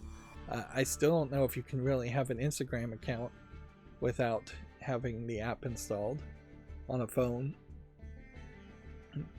And on that, as far as talking about the Steam Deck and what can it do other than play video games, I really don't know how well the setup is for setting up a program like Kodi, which would play music and videos and TV things, or if there is more of a background player, music player you can enable while playing video games, or if there is even a decent RSS podcast reader that would work with the Steam Deck so you could listen to podcasts. Yeah, I kind of desperately need to get a Steam Deck myself to play around with it, just to see how many things could I install on a Steam Deck that could take a Steam Deck to being more useful and more playable as a computer instead of just as a Nintendo Switch device. Because one of the biggest problems I have with the Nintendo Switch is that I bought it and I've played maybe 4 or 5 games on it, and that's it. And that's really expensive, frankly, to really have only played 3 or 4 games on this thing on a Nintendo Switch. Nintendo Switch obviously can't read comics, as far as I know. There's no application for that. Nintendo Switch, I don't think has a music player. I don't think it has a video player. If there are music and video players on the Steam Deck or the Switch, there's a question as far as what network connections can it connect to. Can it get music off my network for using Universal Plug and Play or Windows file sharing, Samba, or FTP? All of those are elements. I'm not making enough progress, I guess. Yeah, as far as the themes go. Win a duel. I've won exactly 0 since this was added. Yep. Anyways, I'm gonna leave the conversation at that and then pause the video and take a little bit of a bathroom break. So I'll be right back. Okay, I'm back. Sorry about that. So, yeah, there's still like a major problem with me, certainly, is that just stomach troubles, IBS, whatever you want to call it, makes it unlikely that I can consistently even stream for as long as I'd like to stream without taking a break in the middle of breaking up a live stream. One of the things I was talking about on the Steam Deck, as far as like the experiment, as far as can it play podcasts, can it play music, one thought that also needs to be thought about compared to even a tablet or a cell phone is just battery life. Like, there needs to be theoretically a way in which you can very low level turn off the monitor, the OLED or the LCD screen on a Steam Deck while playing music or a podcast, significantly reduce the CPU speed for whatever would save you the most amount of battery, and turn off the Wi-Fi, Bluetooth, things like that, which inherently, if you're going to turn off the Bluetooth, most chips for Bluetooth are connected to the Wi-Fi. So if you turn off the Wi-Fi in one way and truly turn off the chip to use the bare minimum amount of electricity, then you couldn't have Bluetooth headphones and listen to music that way. So you'd have to program it to determine whether you are already connected with Bluetooth headphones. Otherwise, you would turn off both the Wi-Fi and the Bluetooth chip at the same time, or you'd have to have separate chips, which they kind of don't make that. So there is definitely a level of low-level programming that you would really want to see Valve engage with to have a long play, because battery life on the Steam Deck isn't amazingly great. If you're adjusting and tweaking things, maybe you can get it to 3 or 4 hours per charge, but you aren't doing 6, 8, 12 hour gaming sessions on the Steam Deck without plugging the device in. And arguably all devices now need to have much easier to replace batteries, to the point where you could just push a button and eject the battery on the Steam Deck and inject a new Steam Deck, which that would be an interesting mod to potentially replace the back plates, pull out the original battery pack, and have instead removable batteries that would let you just swap out and put in a new fresh pair. Although even at that, you would still have to plug in the device via USB-C while you're replacing the batteries, otherwise the whole device would just shut down the second you remove the first set of batteries. But yeah, you do definitely get back to the idea of needing to have swappable batteries if you want to have a long play session. They don't really make devices, even the Switch is not really perfectly designed around an 8-hour car ride or a 6-hour car ride. If you're driving to a different state, if you're going to Disneyland, if you're doing something like that, the only way the Nintendo Switch works is if it's plugged into a charger of some sort in a car. And I assume on planes, you wouldn't get on a 6-hour or 8-hour plane ride without it having some kind of USB charger function where you can plug in your device. So yeah, if you were going to try to add more functionality, I'm kind of rambling here, to the Steam Deck, a low-level power saving mode would make a lot of sense. Even playing movies and TV, you might be able to get the power saving mode, a power saving mode out of that, because you might be able to just clock down the CPU and have the GPU just push the video and audio out with less requirements. You might be able to turn off certain cores and just turn it into a 1-core device, and all of that really needs to be seamless, and that is a problem that Steam Deck has not solved yet. There's a lot of ways you can fiddle, but then there's a lot of ways it feels like you probably need to fiddle if you're thinking about battery life. You probably don't have to fiddle with the Steam Deck much at all if you're just plugging it in all the time.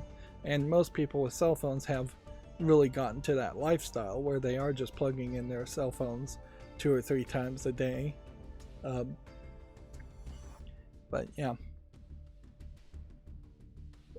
there is perhaps some hope, but it is almost certainly another decade away that somebody is going to finally figure out how to cheaply and safely and easily make radioactive batteries that would last forever.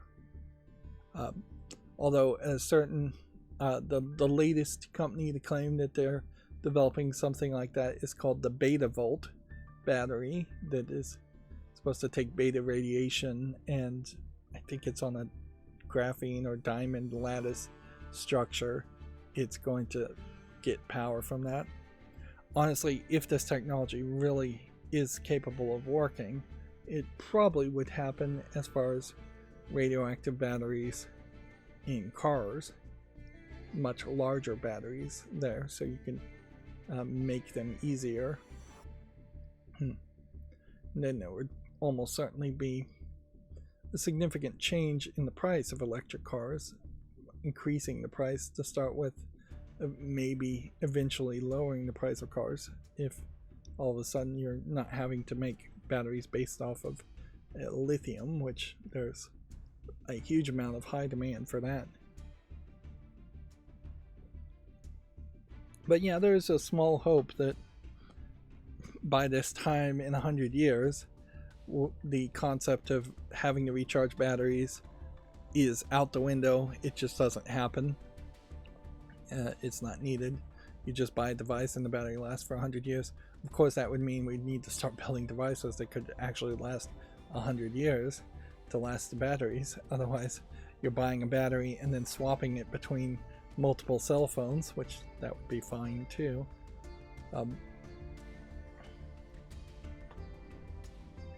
But let's get back to video game news.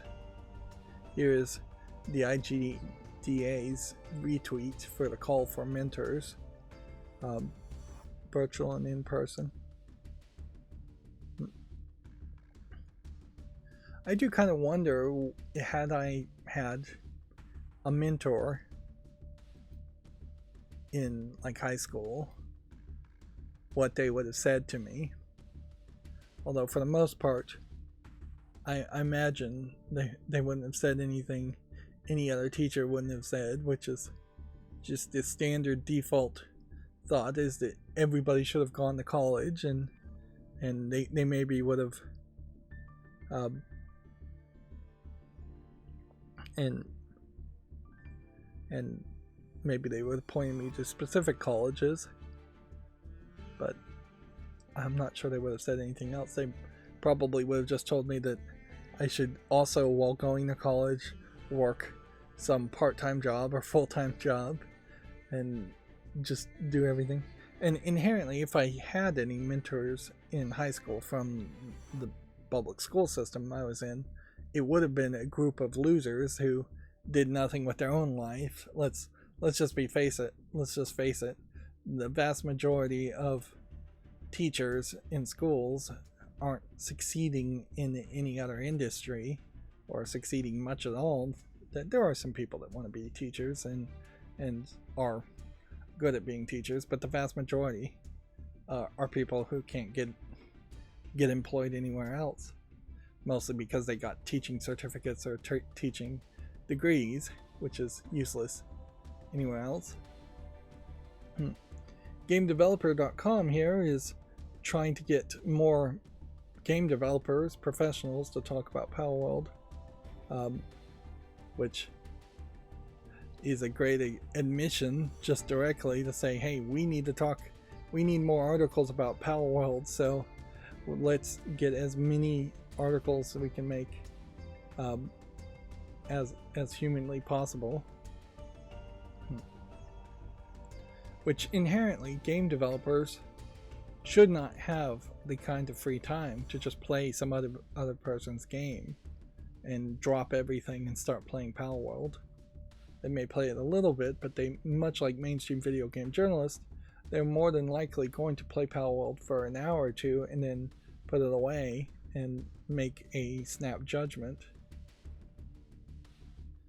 Here we have Alchemy Labs' new COO wanting to find innovative ways to drive VR forward, which is probably the wrong direction to go. I'm just going through my Twitter feed right now just to see if anything new has happened before we start looking at games. It came out on Friday. Today is also the last day for the day before it shuts down. Not that I think anybody liked that game or cared about it. It looked really pretty in the trailers, but that was about it.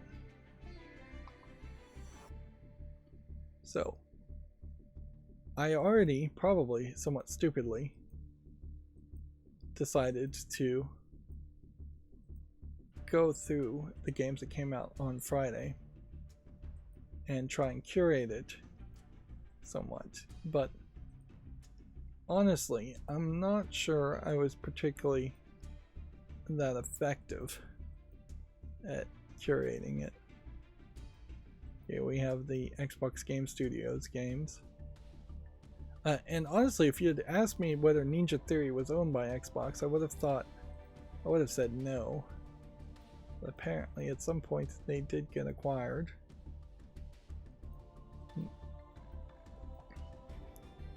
So those will announced.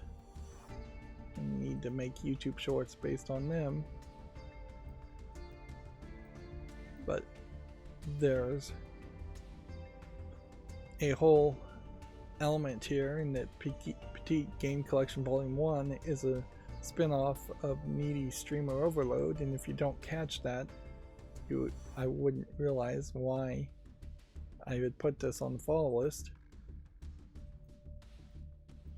It does feel like we have hit that point now where somewhere around the 20th of January is when we start to see publishers and game developers really try and put games on Steam, whereas it's been very slow and steadily increasing, but still very slow as far as the number of games in the past since January 1st, and it was frankly a little slow even around December 25th to about January 20th, but now it seems like we are back to having some momentum. Now this is a prologue game, so I'm not gonna make a YouTube short or put it on the follow list because of that reason. I'm trying to still kind of swear off prologue games. Here we have a game that looks very much like it is a direct parody / ripoff of FTL, which looks good enough for me to give it a chance. Although arguably, if it wasn't in early access, I would just look and see that it already is rated very positive and has 30 reviews and put it on the wish list instead. We have Multi-Turret Academy, which this genre we've seen several times before with 2D anime girls and then a tank game. I think there is probably some appeal for a small niche audience in Japan for these types of games, but I don't think it really translates, and generally just the tank game doesn't catch my attention. So that puts me in a weird position. Should I make a YouTube short around this? I think I'm gonna say no. I already have far too many YouTube shorts.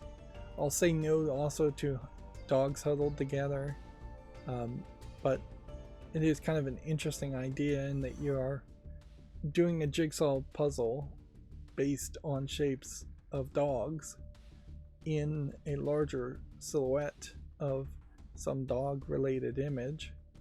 So it is just dogs on dogs on dogs. But yeah. Increasingly we are getting back to the idea of seeing horror games, and this one's rated very positive, which the amount of horror games is always very high year-round on Steam as far as new releases. This definitely looks like an old school classic RPG game you would play on the NES, or you might play on a very early Apple II type computer, early PC computer, IBM 386. But weirdly, there's no seemingly actual claim that this is an old game being ported, and even if it was, there's just not any relevancy to it. Temple of Aaron may very well have been an old game, but I don't remember it. In fact, I don't remember almost all of these games because I didn't play many of them back in the day, and I don't think too many people played them at all. There was just a very wide split. I mean, it was really a completely different audience between kids who got a Nintendo NES in the 80s and were playing console games, and very well-to-do, probably single white guys who would have had PCs back then, the slightly nerdy, slightly higher chances of playing Dungeons and Dragon players, just a completely different audience. And that's why you see the Dungeons and Dragons influence in a lot of early PC games, and you just don't see anything like that on NES. The closest you get is some RPG games that go out of their way to not feel like they're doing the Tolkien-esque fantasy Dungeons and Dragons visuals and storytelling. This Turnip Boy series from Guerrilla Games, I believe, is on their third game now, with Turnip Boy robs a bank. Maybe just the second game. First game was Turnip Boy commits tax evasion. So it's a silly series of titles, to say the least. But yeah, it obviously has some level of fandom. Here we have what looks like a slightly more polished horror game, but it's already being mixed in its reviews. So probably I'm going to have to say no to this. I imagine this is a game that heavily focuses on having online co-op, but noticeably the all-time peak of people who have played the game is 16. So there's either a major bugginess to it or just a major lack of interest. But the visuals, the screenshots, look interesting. We could scroll down here and try and see what the reviews say. Game is totally broken. You can't use the knife to kill anyone, as the mechanics suck and you miss every stab attempt no matter how close you are to another person. Game crashes repeatedly and the developer won't refund your money. I bought this for my niece and nephew as well, so I got screwed over 3 times. Save your money and buy a game the devs who care about the people playing the games they buy from. These people don't. This game is about the grifters, clearly made by grifter developers. Steer clear.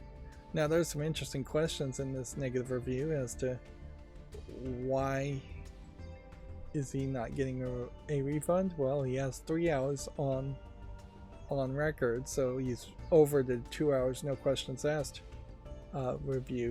refund review.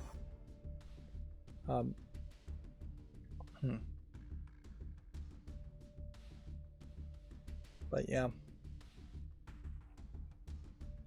there's also, I suppose, some questions as far as how old was his niece and nephew there that he would have bought this game for them, as one assumes that they're the right age for what looks like an M-rated game. And yeah, this just really highlights a shame that games can look somewhat interesting and you can asset flip a good 3D model, and then there can just be nothing but bugginess and way too much ambition as far as trying to have a multiplayer co-op game, when it would have made more sense to have a single player story based horror game instead. That would have been easier to start with. This looks interesting enough in the visuals for me to give it a chance. Now, what's weird here is this is a math game. You add, multiply, and clone and divide your party members to beat the monsters in your path, which is an interesting thought, super algebral. But weirdly, it's not the only math game that came out on Friday. It's as if math became a big deal.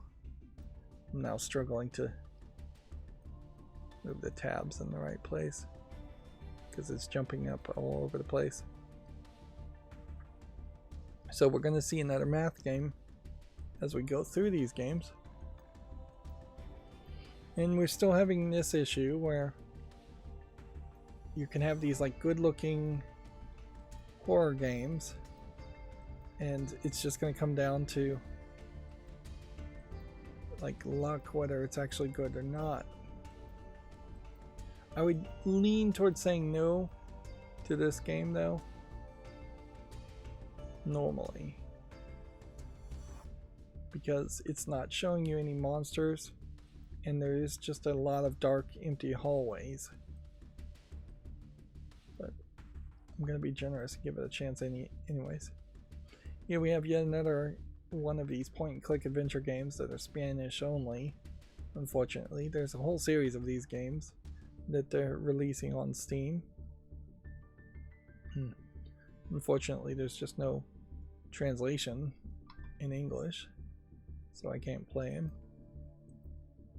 Then Retropolis 2 Never Say Goodbye looks interesting enough. It is a VR game. I really wish like warnings of early access, warnings of VR would be somewhat higher. There's plenty of room up here for no controller support or controller support, VR, early access. Obviously I've zoomed in this page to have this first part take up the entirety of the page. But if I scroll down here, this is visually way worse and you still don't get to the description in many occasions. I would argue the entire Steam store needs a full-on refresh, rethink of how it's laid out, but it would probably be a mistake to change too much. First thing you would do is just get rid of the blue theming, but the second thing you would do is have more collapsible information that would just not need to be shown. I think particularly this box here and sharing and embedding and flagging could definitely be dragged up to this bar. But then also you have leave bugs and feedback and early access, and then the buy it now button should probably be really high at the top. Then the descriptions are collapsed a little bit but not completely collapsed. And then the system recommendations, I think you could easily collapse the system recommendations. Notice that now they are pointing out that as of January 1st, Steam Deck only supports Windows 10 and later versions. So minimum, here where it says Windows XP, Windows 7, Windows 8, the minimum recommendations don't even matter. So there's even more reason to get rid of this text.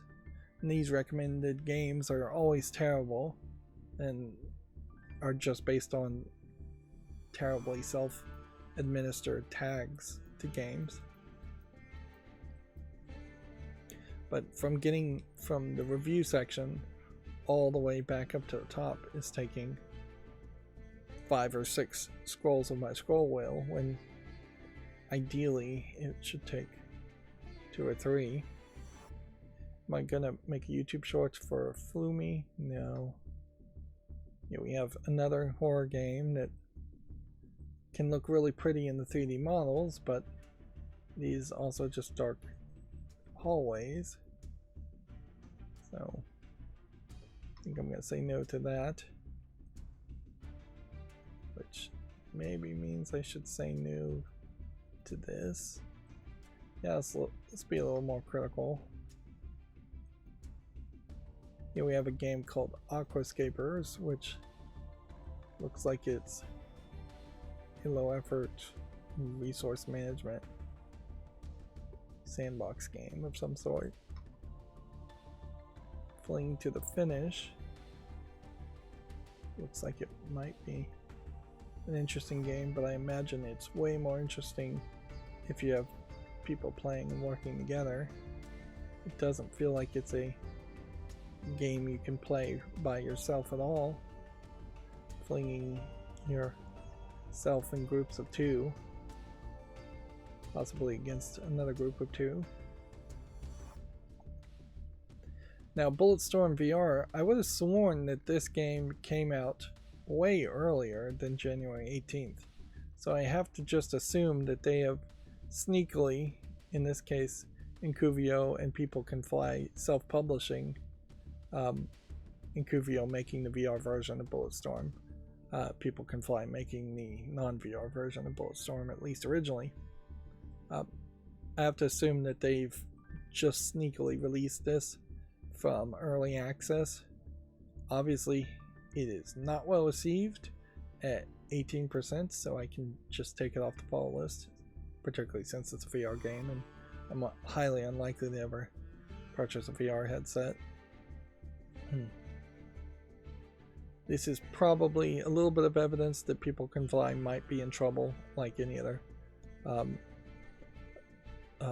any other game. Apparently, they added censorship in a game like Bulletstorm, which is notoriously known for having a lot of cursing and profanity in it. So, yeah, this person definitely didn't appreciate that.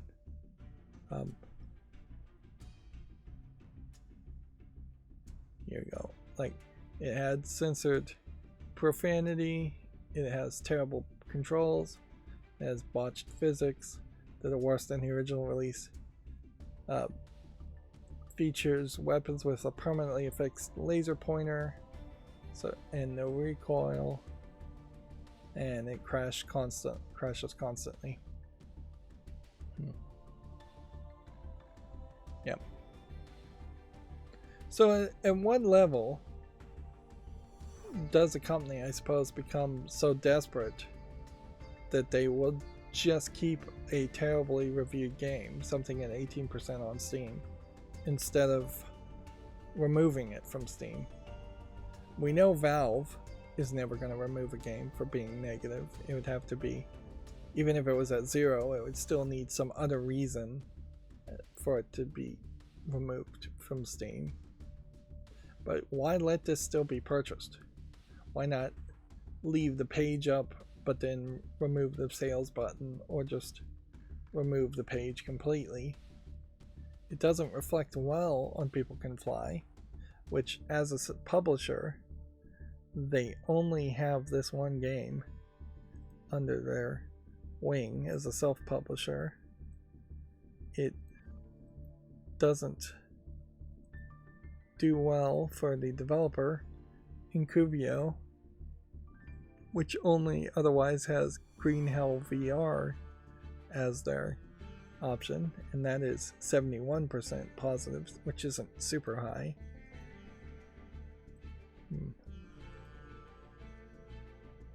And when we search People Can Fly, notably here,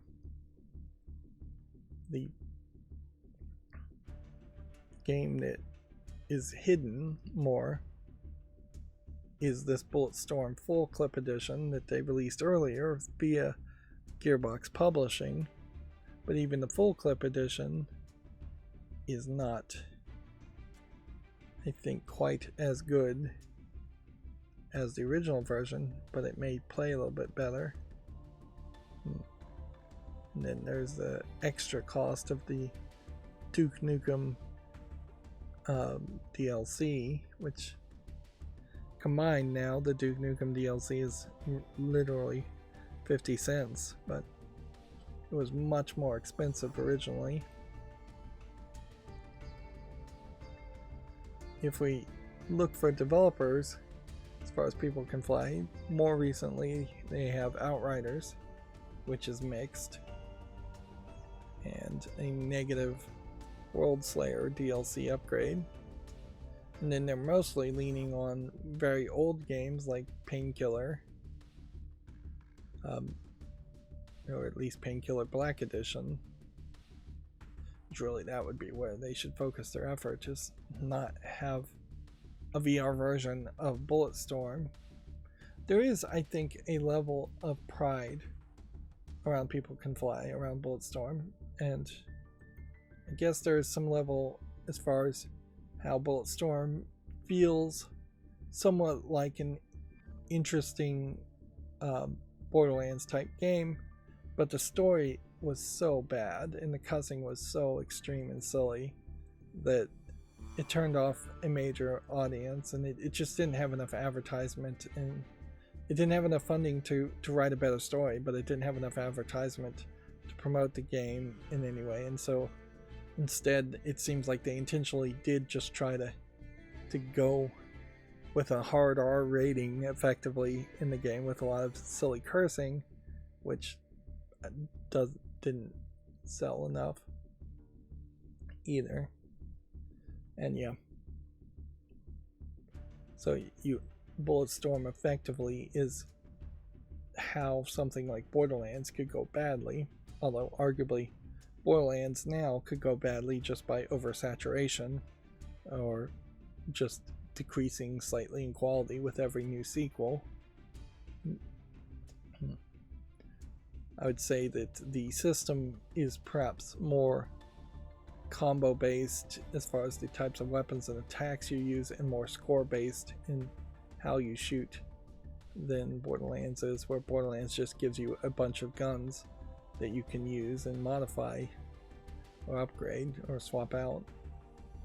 I don't even know if you can modify guns that much in Borderlands. Yeah, you can a little, but not a ton. It's mostly swapping out for newer weapons. No need really to show off and make a YouTube short on a failed VR version of Bulletstorm. Here we have something called Crumbling, which I'm probably being too generous, but I'll give a chance to. And then here is our second game with math in it. This time it looks like Donkey Kong Jr. with math in it, which ironically I'm pretty sure there was a modded version of Donkey Kong Jr. that had math in it, or if it wasn't a modded version for like PC, then there was some kind of Donkey Kong Jr. math game that Nintendo officially released. That being said, I don't see anything here that would say this is a great looking game or a game worth playing, even if you are trying to teach math. There's a danger in trying to teach math via video games, in that it would just teach the wrong math, or it will teach the style of math that the local schools for your local children don't want to be taught, because there have been some fairly wild changes in math, more than you would assume, as far as just how they teach math. And I think a lot of the ways they teach math are perhaps silly, or perhaps based on an assumption that all math students in elementary school are going to end up being math PhDs, which is a false assumption, I think. I do like the name Monkey Math, but even that might be a little insulting. I could see somebody taking offense by the name. Here we have a game called The Ground Zero, which, again, maybe I'm being too generous, but I'm gonna give it a follow. Then we have a game called Belonging, which looks like it's a mostly walking simulator, but I'll give it a chance. Haikuna is some kind of word search game.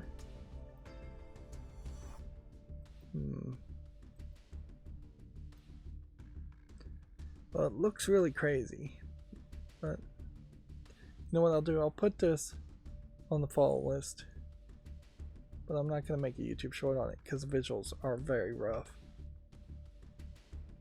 Here we have Knights of Greyfang, which looks like a RPG Maker MX game, which inherently the new version of RPG Maker MX does change the visuals enough so these new games don't quite feel like an RPG Maker game, and they definitely feel like they have a higher level of polish to them at first glance.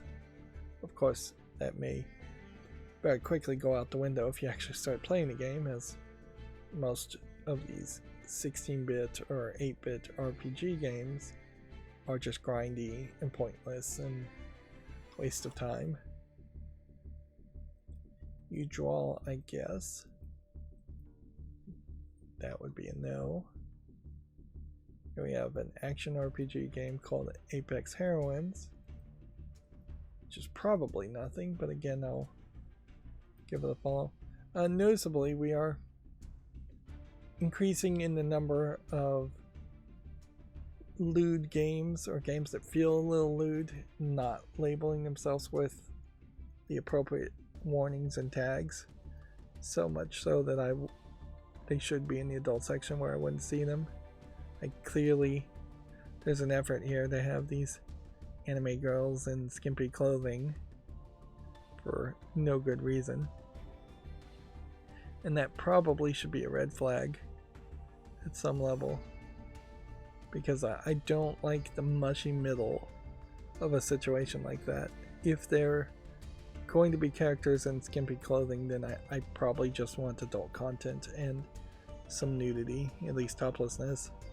If they're in an action RPG and the skimpy clothing is just being added for no reason, then that feels just inappropriate and unhelpful, and it feels like they're just not going to spend that much effort on making the actual gameplay mechanic good, which, looking at this, it definitely feels like this could be a very boring, button mashy, repetitive gameplay. So I'm going to say no to that. And we have a Chinese game that doesn't support English. Nope, I was wrong. It's a Korean game that doesn't support English. A lot of text going on here. Yep. Then we have something that's not visually polished enough to say yes to. Grimm's Gambit.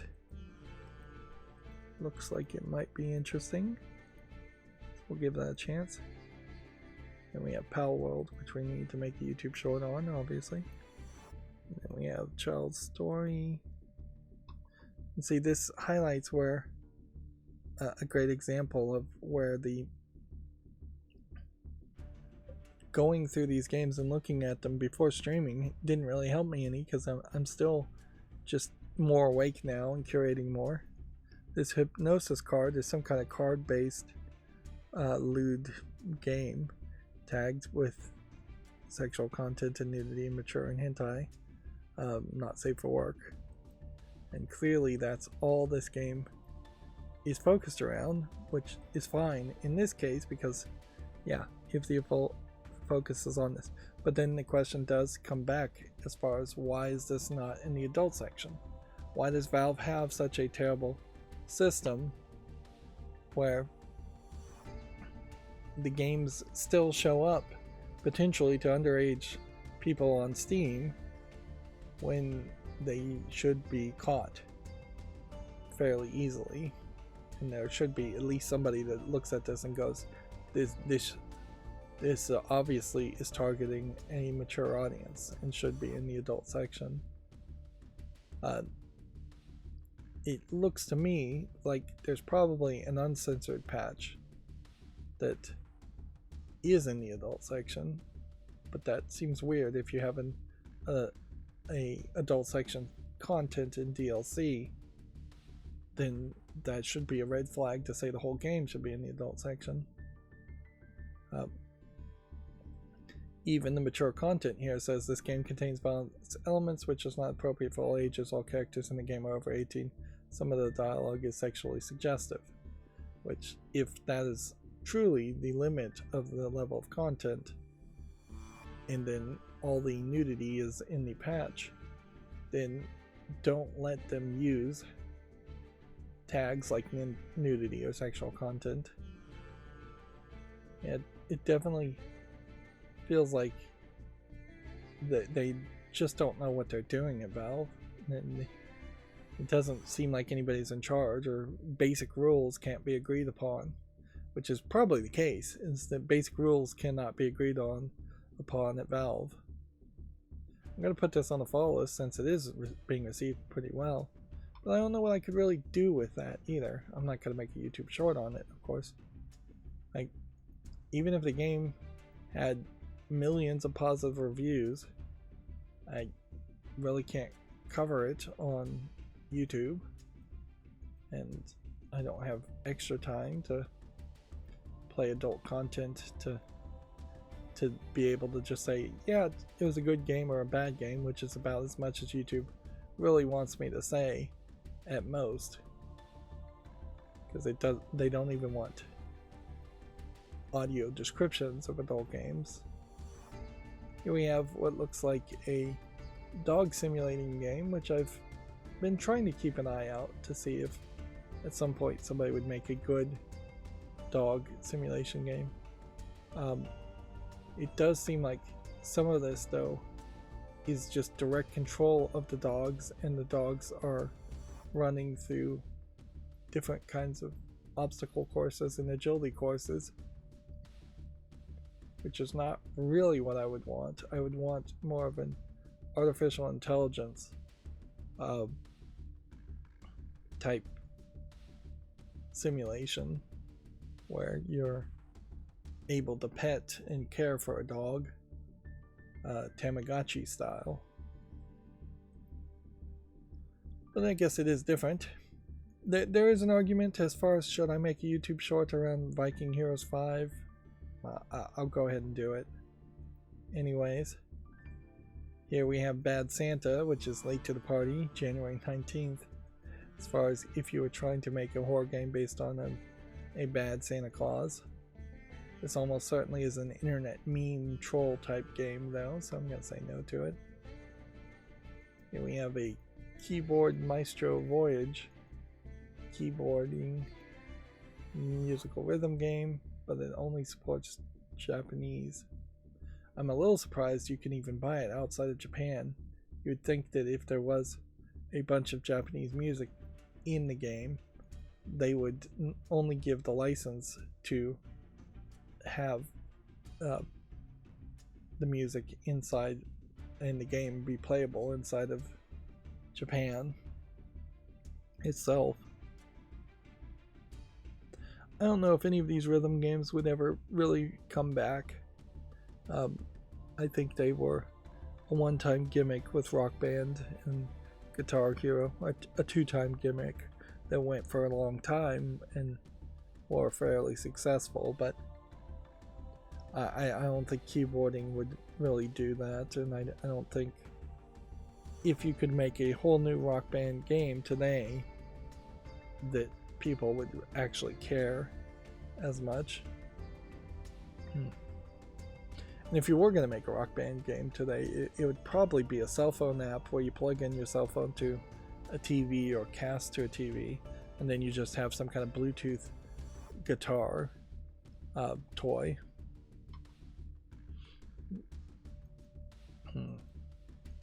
We have another horror game called Gnarly Hike, which I guess I have to give it a chance. And yeah, you can pretty much see how there's just way more games here. Wow, this looks like a live action zombie shooter. It's an interesting thought, at least. Probably won't work that well. Arena Renovator has a major update. Here we have Coloring Game Studio, which is just a coloring game from the looks of it. I guess I'll make a YouTube short on that too. Here we have another one of these Spanish point-and-click adventure games.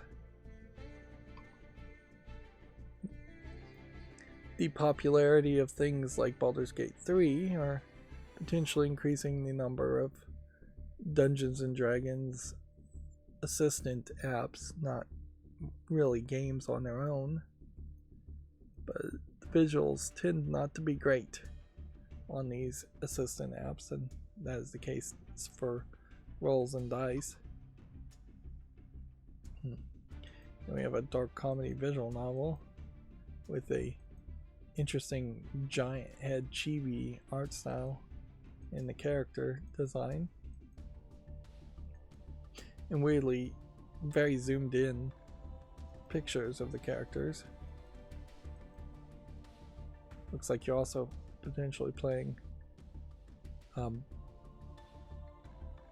poker. And then there's using Live 2D. Do we have a video that actually show it off? Live 2D uses a technology to kind of stretch the edges of images, giving it a looping feel instead of being a static image. If your game is using Live 2D, it is a larger amount of effort to design the characters, but it does make them feel much more lifelike.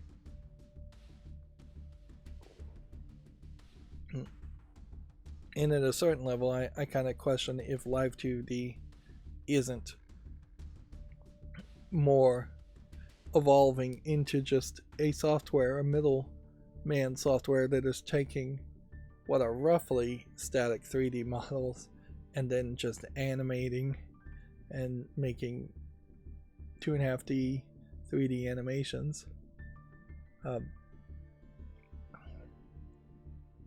Like typically this is how you'd see a Live 2D image, is it would kind of just bounce back and forth in a lot of places. A lot of the animation I saw there in that video I wouldn't inherently attribute to Live 2D. I would just call it animation itself. We have another prologue. I'm still trying to swear off prologues. Here we have a game where it's just way too much visual vomit of pink on the screen, pinks and greens. And we can see it's mixed, so I can say no to that. Here we have a game called The Social Engineer, which is VR, but I think I'm going to say no to it. I don't think it has quite enough visual polish to it. Intravenous 2 Mercenaries, I'll give a chance to. Almost done. Ingression, the Portal Trial. Probably should say no, but I'll give it a chance. I'm adding way too many things to the fall list, and I'm not really doing a lot of fall list cleanup. Here we have what is just a hidden object game, but the visuals on it are fairly nice, so it's pretty easy to not recognize that it's a adventure hidden object game. I think it's not 100% just a hidden object game too. Notice that there isn't a single screenshot here where there's a list of words to click on, nor is there a screenshot here where it looks like you are just looking for objects in a pile of objects.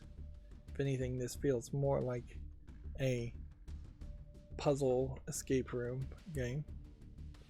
I would be interested in seeing what the reception is for the first game. So let's check that. Very positive on my wish list for Gordian rooms, referencing Gordian knots. The Gordian knot. It's a proper descriptor. Here we have Xenoids, which clearly is an Aliens ripoff game, but it honestly doesn't look too terrible. As another great example though of visuals can be very deceiving. It might play awful. Even the official Aliens games have played pretty terribly. And then Jump Fox would just be a Jump King ripoff, I imagine. So I'm gonna say no to that. Here we have yet another game that feels like it should be in the adult section. Who Do You Want to Date? Professional Girls Collection. And it is just a very simplistic tile-based jigsaw puzzle, I think. It is kind of a different art style too. I don't know if I'd really call it a great art style, or if it isn't just perhaps done on the cheap style of art style. It doesn't look terrible, but it is lacking in some toning and some texturing and details that you might see. Perhaps it's more of a natural color palette, more of a Western style instead of the bright, colorful anime style that you often see.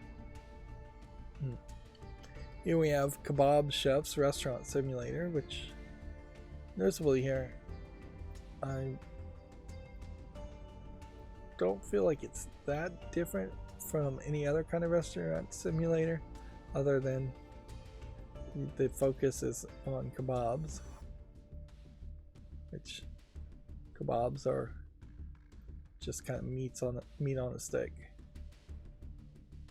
But sometimes kebabs are shaved off from a spinning metal pole and they make it that way, and sometimes kebabs are stabbed through the middle and then cooked on a grill.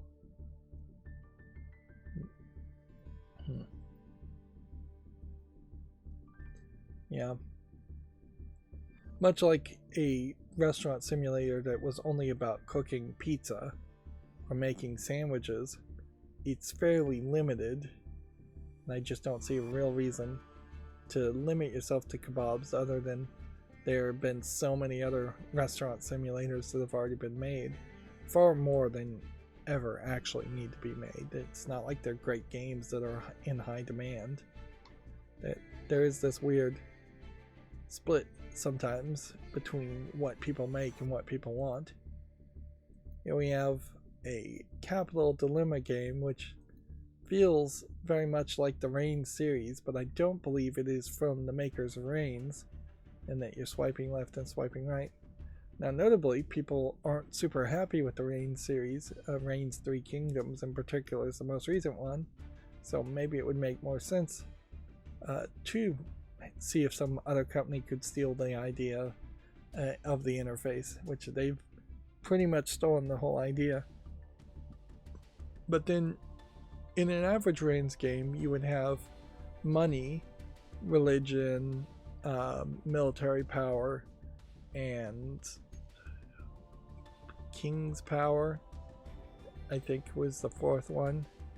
So you're diving deeper into the world of capitalism here, where it seems like it's going to be like money versus labor versus intelligence versus maybe rental property expenses, or maybe corporate power.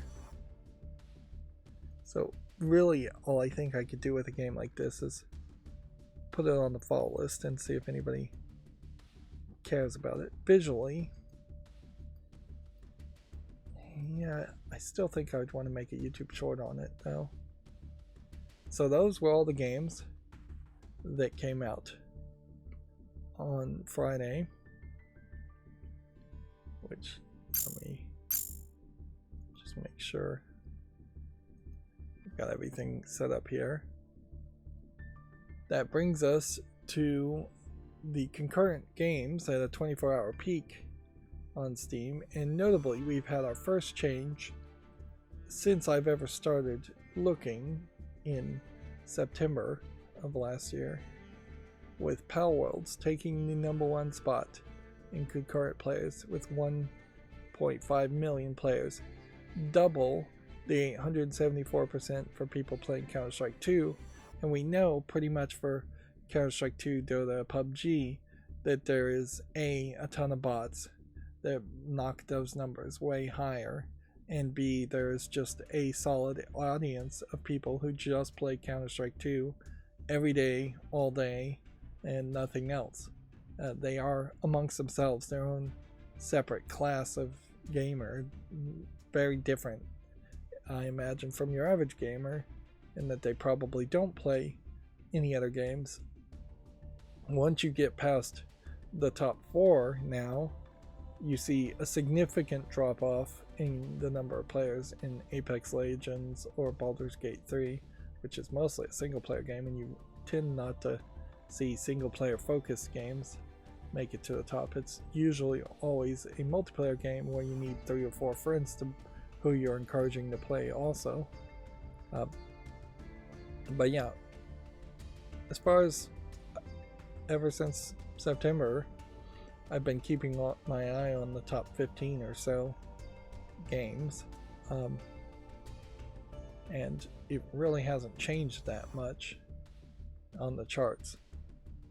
And definitely it's a case of this is what I've been looking for as far as having a new game, in this case Palworld, come out of the blue as a brand new game being released instead of a game being a sequel or a game just getting an update, and making it in the top charts and showing that the focus has shifted somewhat. Of course, my chart is still fairly broken in that it was programmed to cut off the top numbers, anything above 450,000 players. So in the early access first couple days of launch, Palworld went from 370,000 to 1.5 million, and now it's just off the top of the charts. So we could perhaps speculate that the fairly significant drop in Apex Legends here is in part because of Palworld going up, and the drop of Naraka Blade Point might be, but then you can't really speculate that Baldur's Gate 3 is going up because Palworld is going up. And there are definitely arguments to be made that a majorly successful game like Palworld may just be raising all votes instead of lowering the number of people playing other games. It probably is taking some of the player base from games like Apex Legends, but Apex Legends in particular has just been trending downward for a long time, and overall the number of people playing recently has been trending downward. My chart here has become completely unmanageable, and honestly in a couple more days it's going to start to have to drop off a few dates. It's going to run out of space as it squeezes things together more and more. Ideally, a chart like this would be way more helpful if we saw major ups and downs and we could attribute those major ups and downs to any reason, but we really can't. Yep. And as far as Steam goes, let's just refresh Steam's front page and see if we even see Palworld getting any special advertisement. We know that a couple days ago when it first came out there was a full page ad at the top for Palworld, but that is now gone, and apparently a Pirates versus Ninja Fest is happening in a couple days. Seems like the move now is going to be a case where they're going to have these thematic sales, pushing people to buy specific types of games instead of having generic sales where just everything is on sale, which is a smart move, frankly. There's so many games available on Steam, having different themes go on sale makes sense, and having potentially two themes compete allows you to have a sale where anybody who hates pirates still could buy ninja games or vice versa. The Trine series franchise is on sale. But yeah, even down here I'm not seeing Palworld being advertised.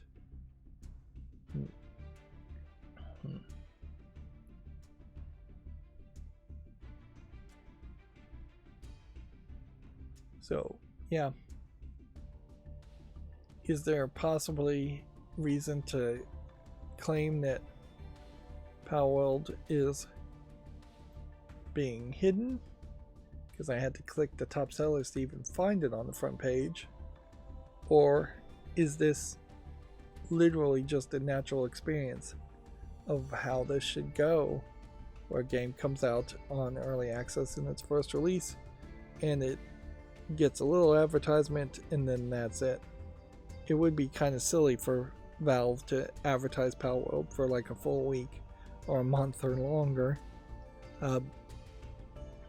And one could very legitimately argue that everybody knows that Palworld is out and exists, so advertising it more might not get you that many more sales.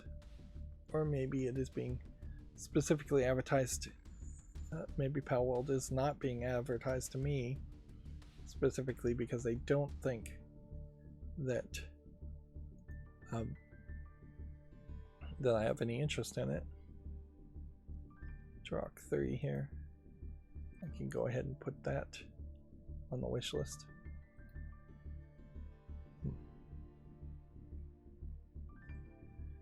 Yeah. It does kind of feel like Palworld should be still mentioned somewhere other than just the top sellers list. But Valve, when advertising other things, really does just show you one instance of the game and then moves on.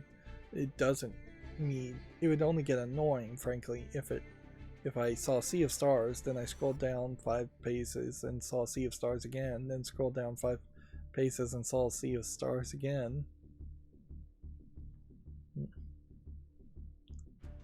There's a lot of games here that I'd like to play. A game like Filament here would be a great game to play after playing Rethink and compare a much more newer game. It looks like it's a color-based laser reflecting game. But I think I probably do have several of those already.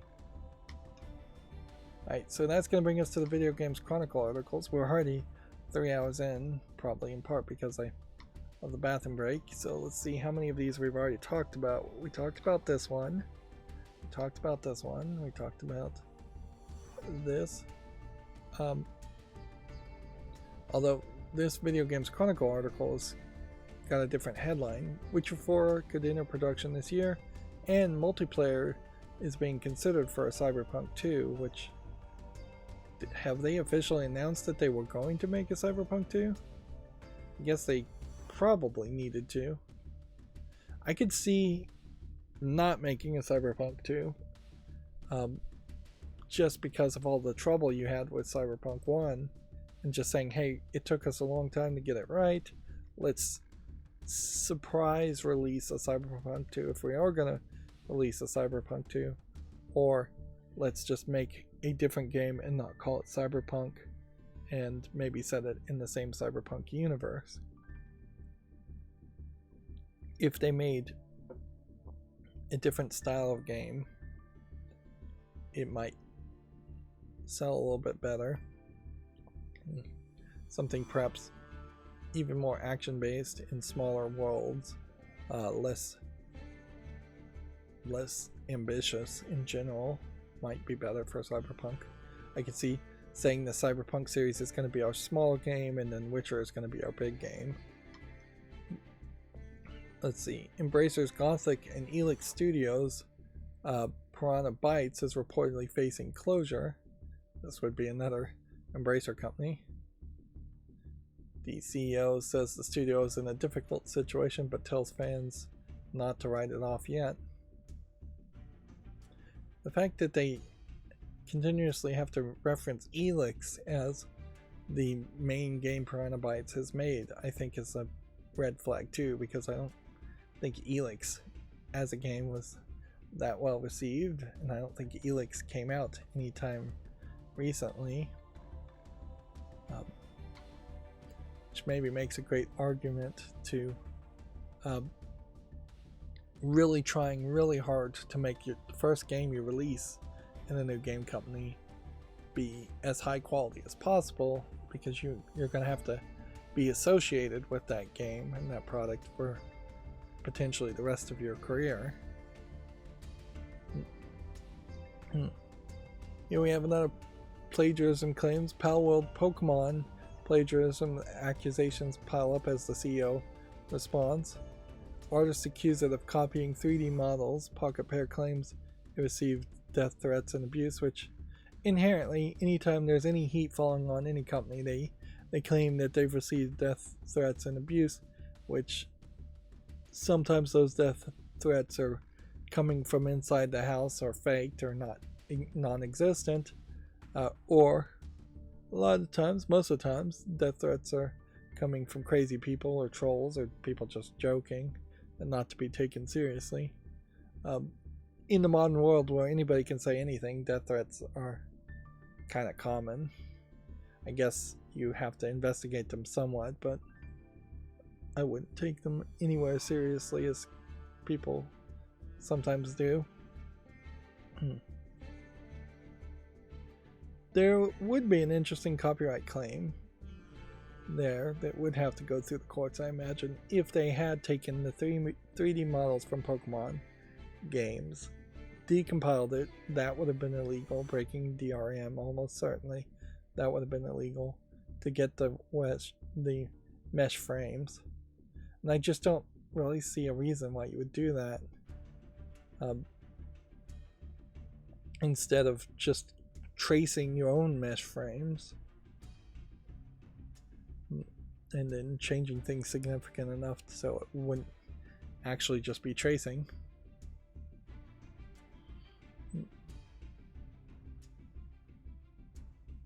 Yep. Really what this all leads to is a case where these embedded Twitter tweets are still terrible. Their text is too small.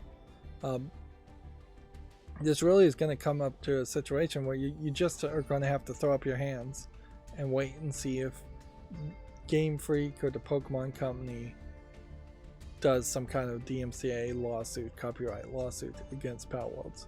If that lawsuit never happens, then we should just stop talking about plagiarism claims. If Nintendo, Game Freak, Pokemon Company, you've got 3 different businesses there, all very likely to protect their copyrights if they have a claim. If they don't care, then as an end user consumer, I shouldn't care either, and I should just either enjoy Palworld if I want to enjoy it or not. Even here, when the comparison is just not close enough, like, I would immediately dismiss the idea of 4-legged animals and the meshes even being that similar. Like, the ears are different here, the nose, the mouth seems different. I can't even tell about eye placement. The hair seems different. The tail length to tail to chest looks to be fairly close, but then the tail design is different. The fur on the legs here is completely different, and the tail to chest length probably is somebody making this image zooming in one object so it looks the same size as the other object.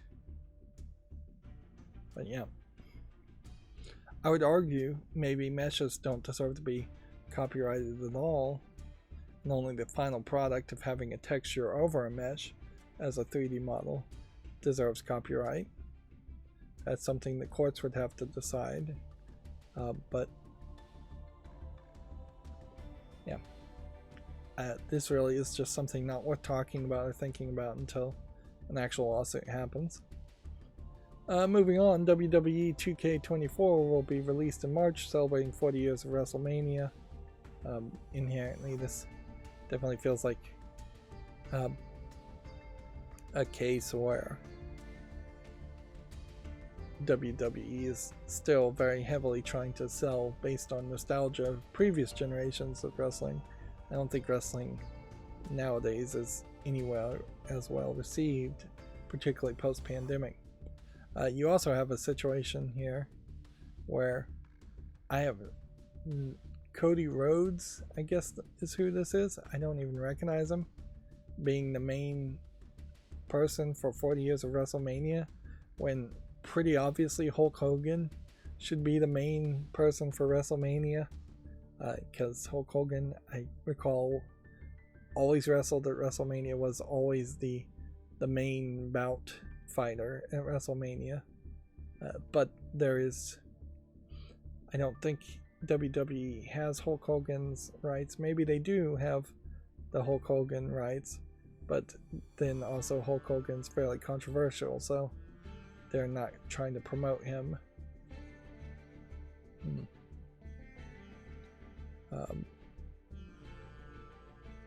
Let's see.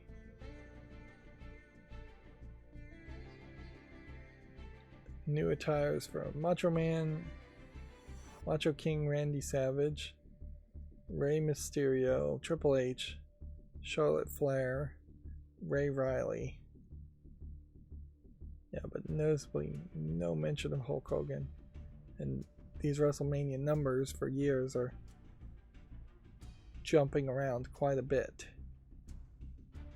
Skipping over some other WrestleManias.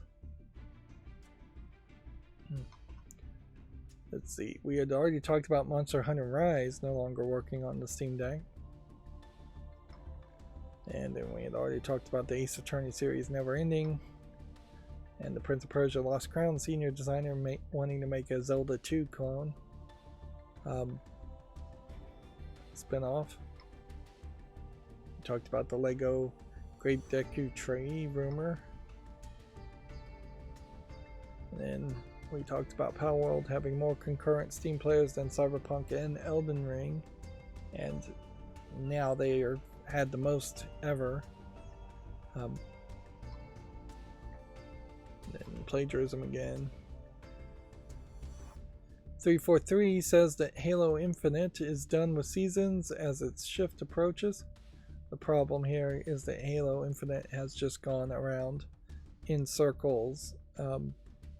They're really just stalling for time as they fail to have any significant single player experience for Halo Infinite or add anything multiplayer wise that people really could get excited on. And I'm not sure that there is much of anything you could add to Halo to make people excited about it before you're just turning it into a Fortnite clone or something, which that would be the right thing to do, is make a spin-off Halo Fortnite clone and see if that works. If you could convince older people to play a Fortnite clone based off Master Chief and Halo, they might decide to leave Fortnite in that case, but the younger kids probably wouldn't.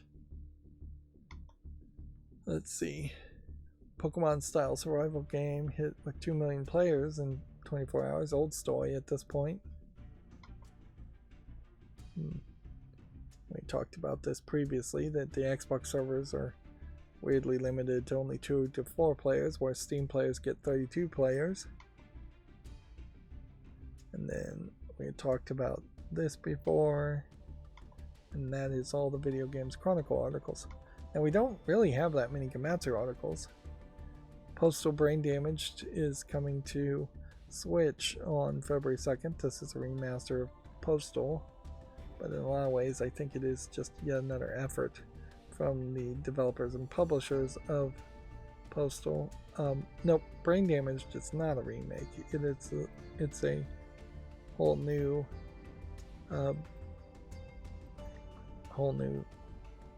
game that just looks like an old game.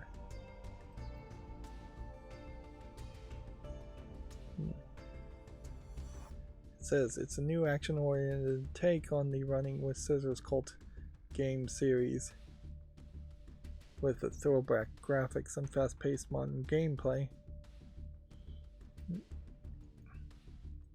The problem with the Postal series, though, is that Postal 4, I believe, is mixed reviewed in the last 30 days, but 73% overall. And let's see, Postal 3 either is not listed for sale anymore. Postal Redux is very positively reviewed.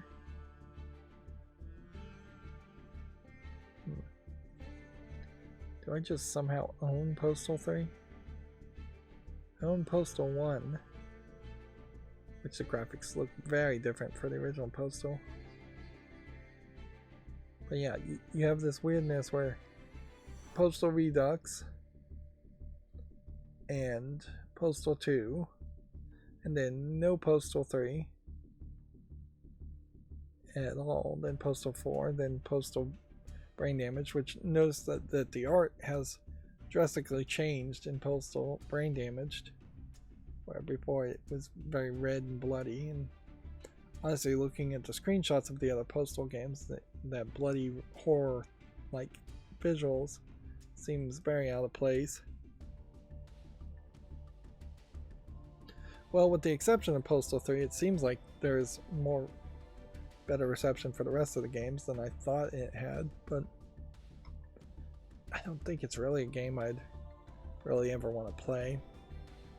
It does just feel like it's a product of an earlier time, of an edgelord teenager type game that I just wouldn't probably be in the mood to put up with, and all its kind of ridiculousness. And yeah, there's been a massive increase in at least reporting around school shootings and things like that, and violence and going postal, people going postal in general, that a game like that loses some of the fun once it feels like it really could happen.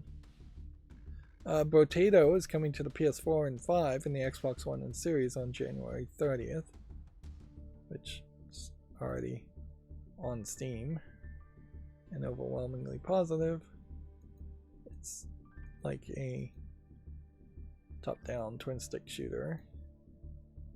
Go ahead and put that on the wish list.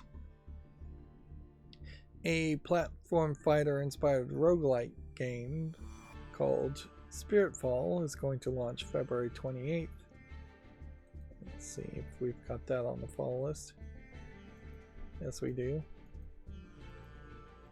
There's a lot of variety in these screenshots, which could definitely lead to some confusion as far as how the game actually plays. But people are liking it in early access so far. Naruto X Boruto Ultimate Ninja Storm Connections DLC character Hagoromo Otsutsuki is launching January 25th. I have no idea who that character is, but I would assume he's some newer, important character of some sort. Let's see, WWE 2K24 announced for the PS4 and 5, the Xbox One and Series and PC. Yeah. It definitely feels like to me that Cody Rhodes is one of the characters that they tried to make popular and didn't really succeed at making popular. I have no idea who this character is, so I have no idea if this face model is accurate or not, but that seems very rough in the face models compared to, say, this guy. And I've seen this lady, but I couldn't tell you her name. And here you have Hulk Hogan and Andre the Giant, and the 3D models for them look very rough. I have no idea who this lady is. She probably is new. And I guess this is supposed to be a young Undertaker. And that's supposed to be like Bret Hart. And there's Shawn, I guess one of the wrestlers being a umpire. This may be the screw job era being depicted, where they stole the title from somebody. And then here we have the Undertaker throwing somebody in a coffin. Which really, at this point, they should just give up on the interactivity and hire a better animation company to make animated remakes of wrestling. Change it up and sometimes have the other person win versus who historically won. And just give up on the gameplay for more of a focus on the better graphics. Although 2K may be set to a nice situation where if they just wait long enough, AI generated faces and of real people that they already have footage of may get so good that 1 year we may see one of these wrestling games jump up to majorly better quality models just using AI, that all of a sudden these wrestling games will look good, and then it would just be a focus on programming the games to play well, and if they were putting more money into making the games play well because they had fixed the problem of the ugly graphics and the ugly models and ugly faces of people, then yeah, you could see a major improvement at some point in quality of wrestling games. Although I do question if maybe wrestling games just control poorly always because the concept is confused. I'd also say if you have to lean on video footage or mocap footage or picture footage of wrestlers, a lot of them have tons of scars all over their faces when you get up close, and that could be in part hurting the mocapping and 3D modeling that's happening now. They have tons of scars on their foreheads because they've taken razor blades and cut their foreheads to make themselves bleed on stage. And generally they just get injured for real. I'm sure a lot of them take steroids too, and that I imagine changes their appearance. I'll throw that out without any actual claim or evidence.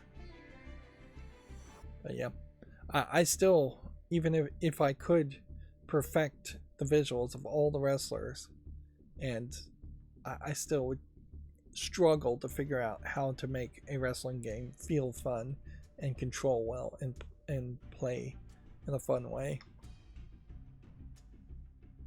Let's see, Palworld up to 5 million sales with 1.5 million people playing at the same time, which even those numbers I think highlight something. Even in a best case scenario, there's 3 8-hour periods in a 24-hour period.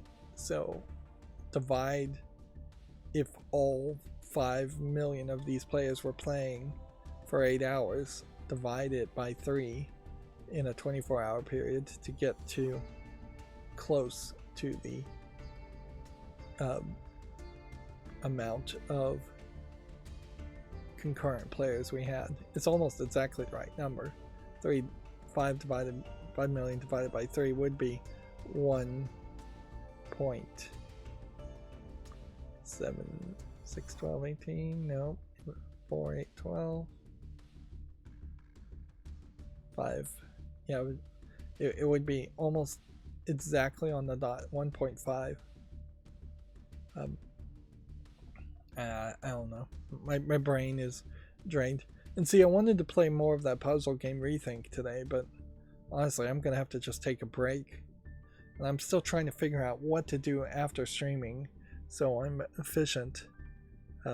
Whether I'm making macros automatically or scheduling macros automatically, doing something that I don't have to think about, but would have my computer continue to work while I'm, say, watching some Amazon Prime or streaming show of some sort, or just taking a nap.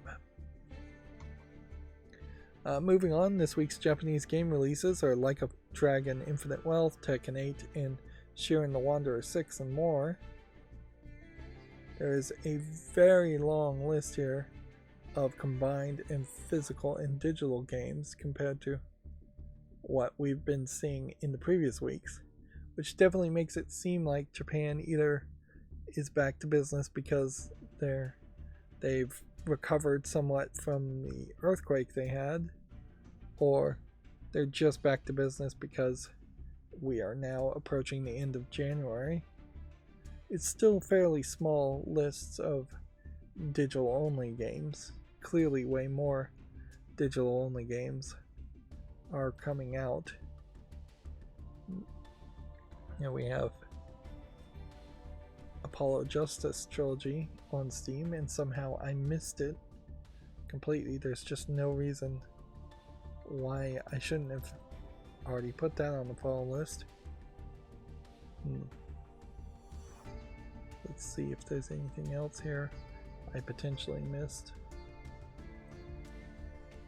There's a chance, certainly. Yeah. These are games that aren't out yet, so I would have seen them likely, but I'm not going to take that chance.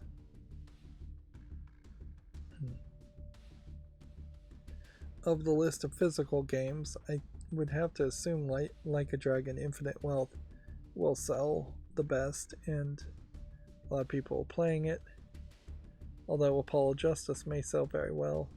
Also, Aliens Dark Descent and Agatha Christie, I imagine, won't sell that well.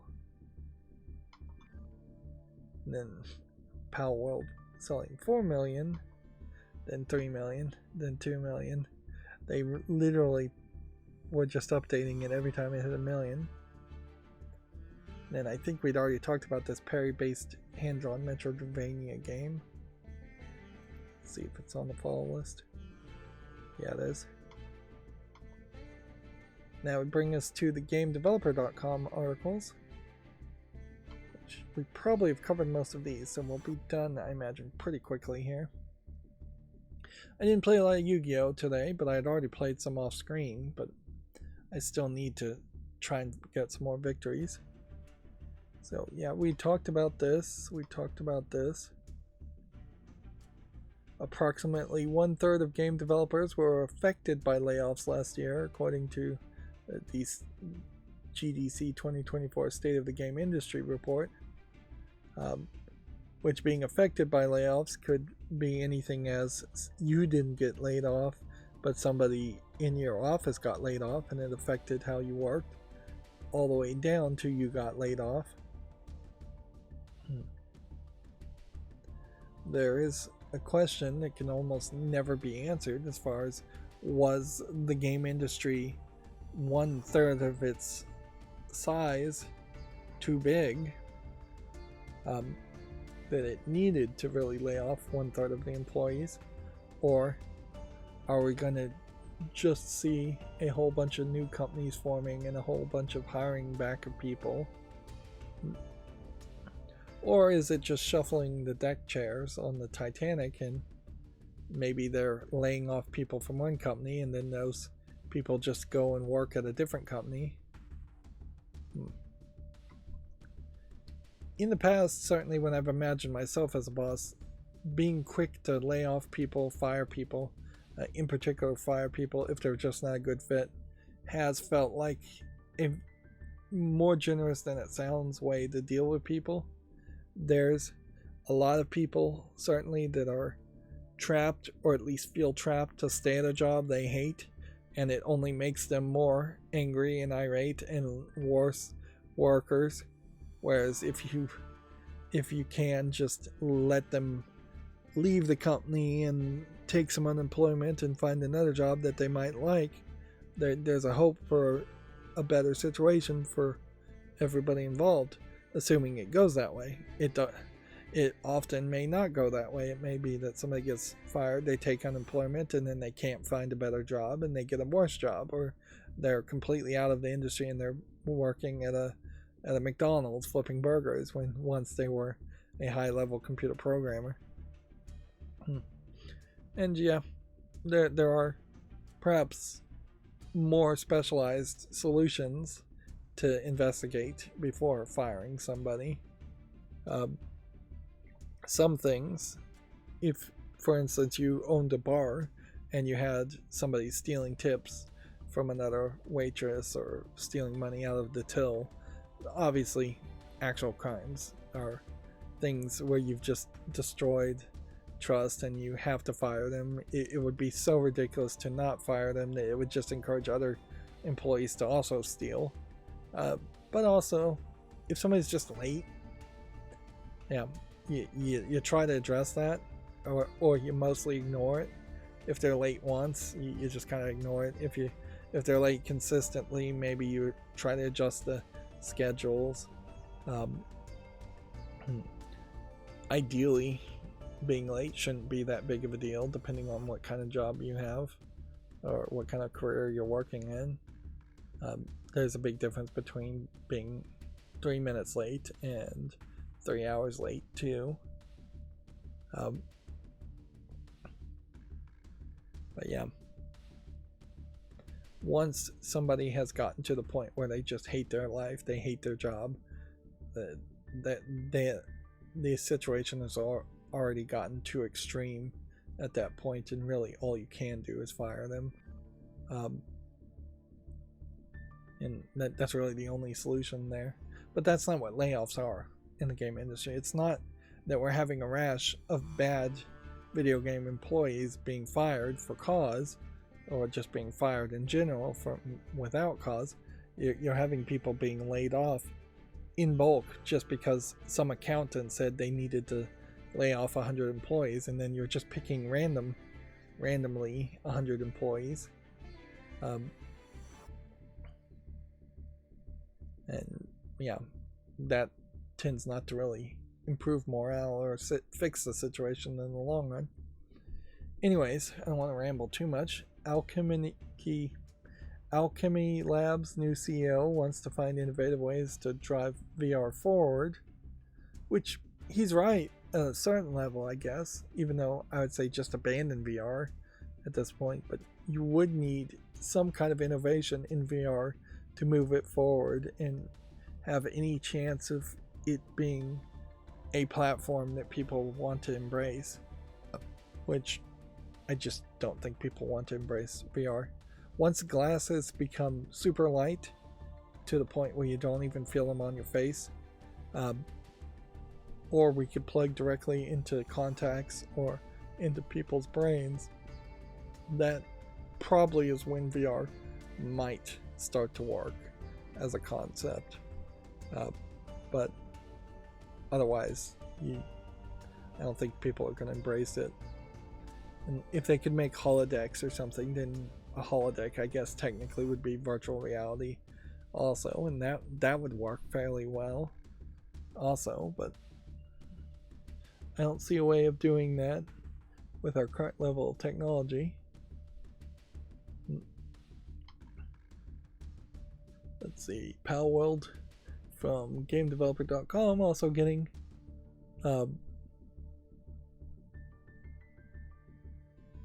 more articles about it. See, this is weird headline though. It tops 5 million sales after shifting 86,000 copies per hour over the weekend. So they've just gone out of their way to do some weird math that just doesn't mean anything at all, when clearly the headline should just be Palworld tops 5 million sales over the weekend, if you want to include that too. But the extra math, not needed. Lethal Company, in comparison, has been going a little bit longer, and it has an estimated 10 million copies being sold, which I'm pretty sure Palworld will surpass that, unless it's just hit a very early saturation point. And then we talked about this in the previous stream, that Square Enix is at least beginning to signal that they want to make fewer but better games, which is the right direction for Square Enix, but it does potentially imply that they are just going to focus on making a Final Fantasy game and nothing else. And yeah, that's going to be it for this stream. Then, as always, I ask you to like, share, subscribe, comment, and watch every second of my videos. Thank you for watching. Have a good evening.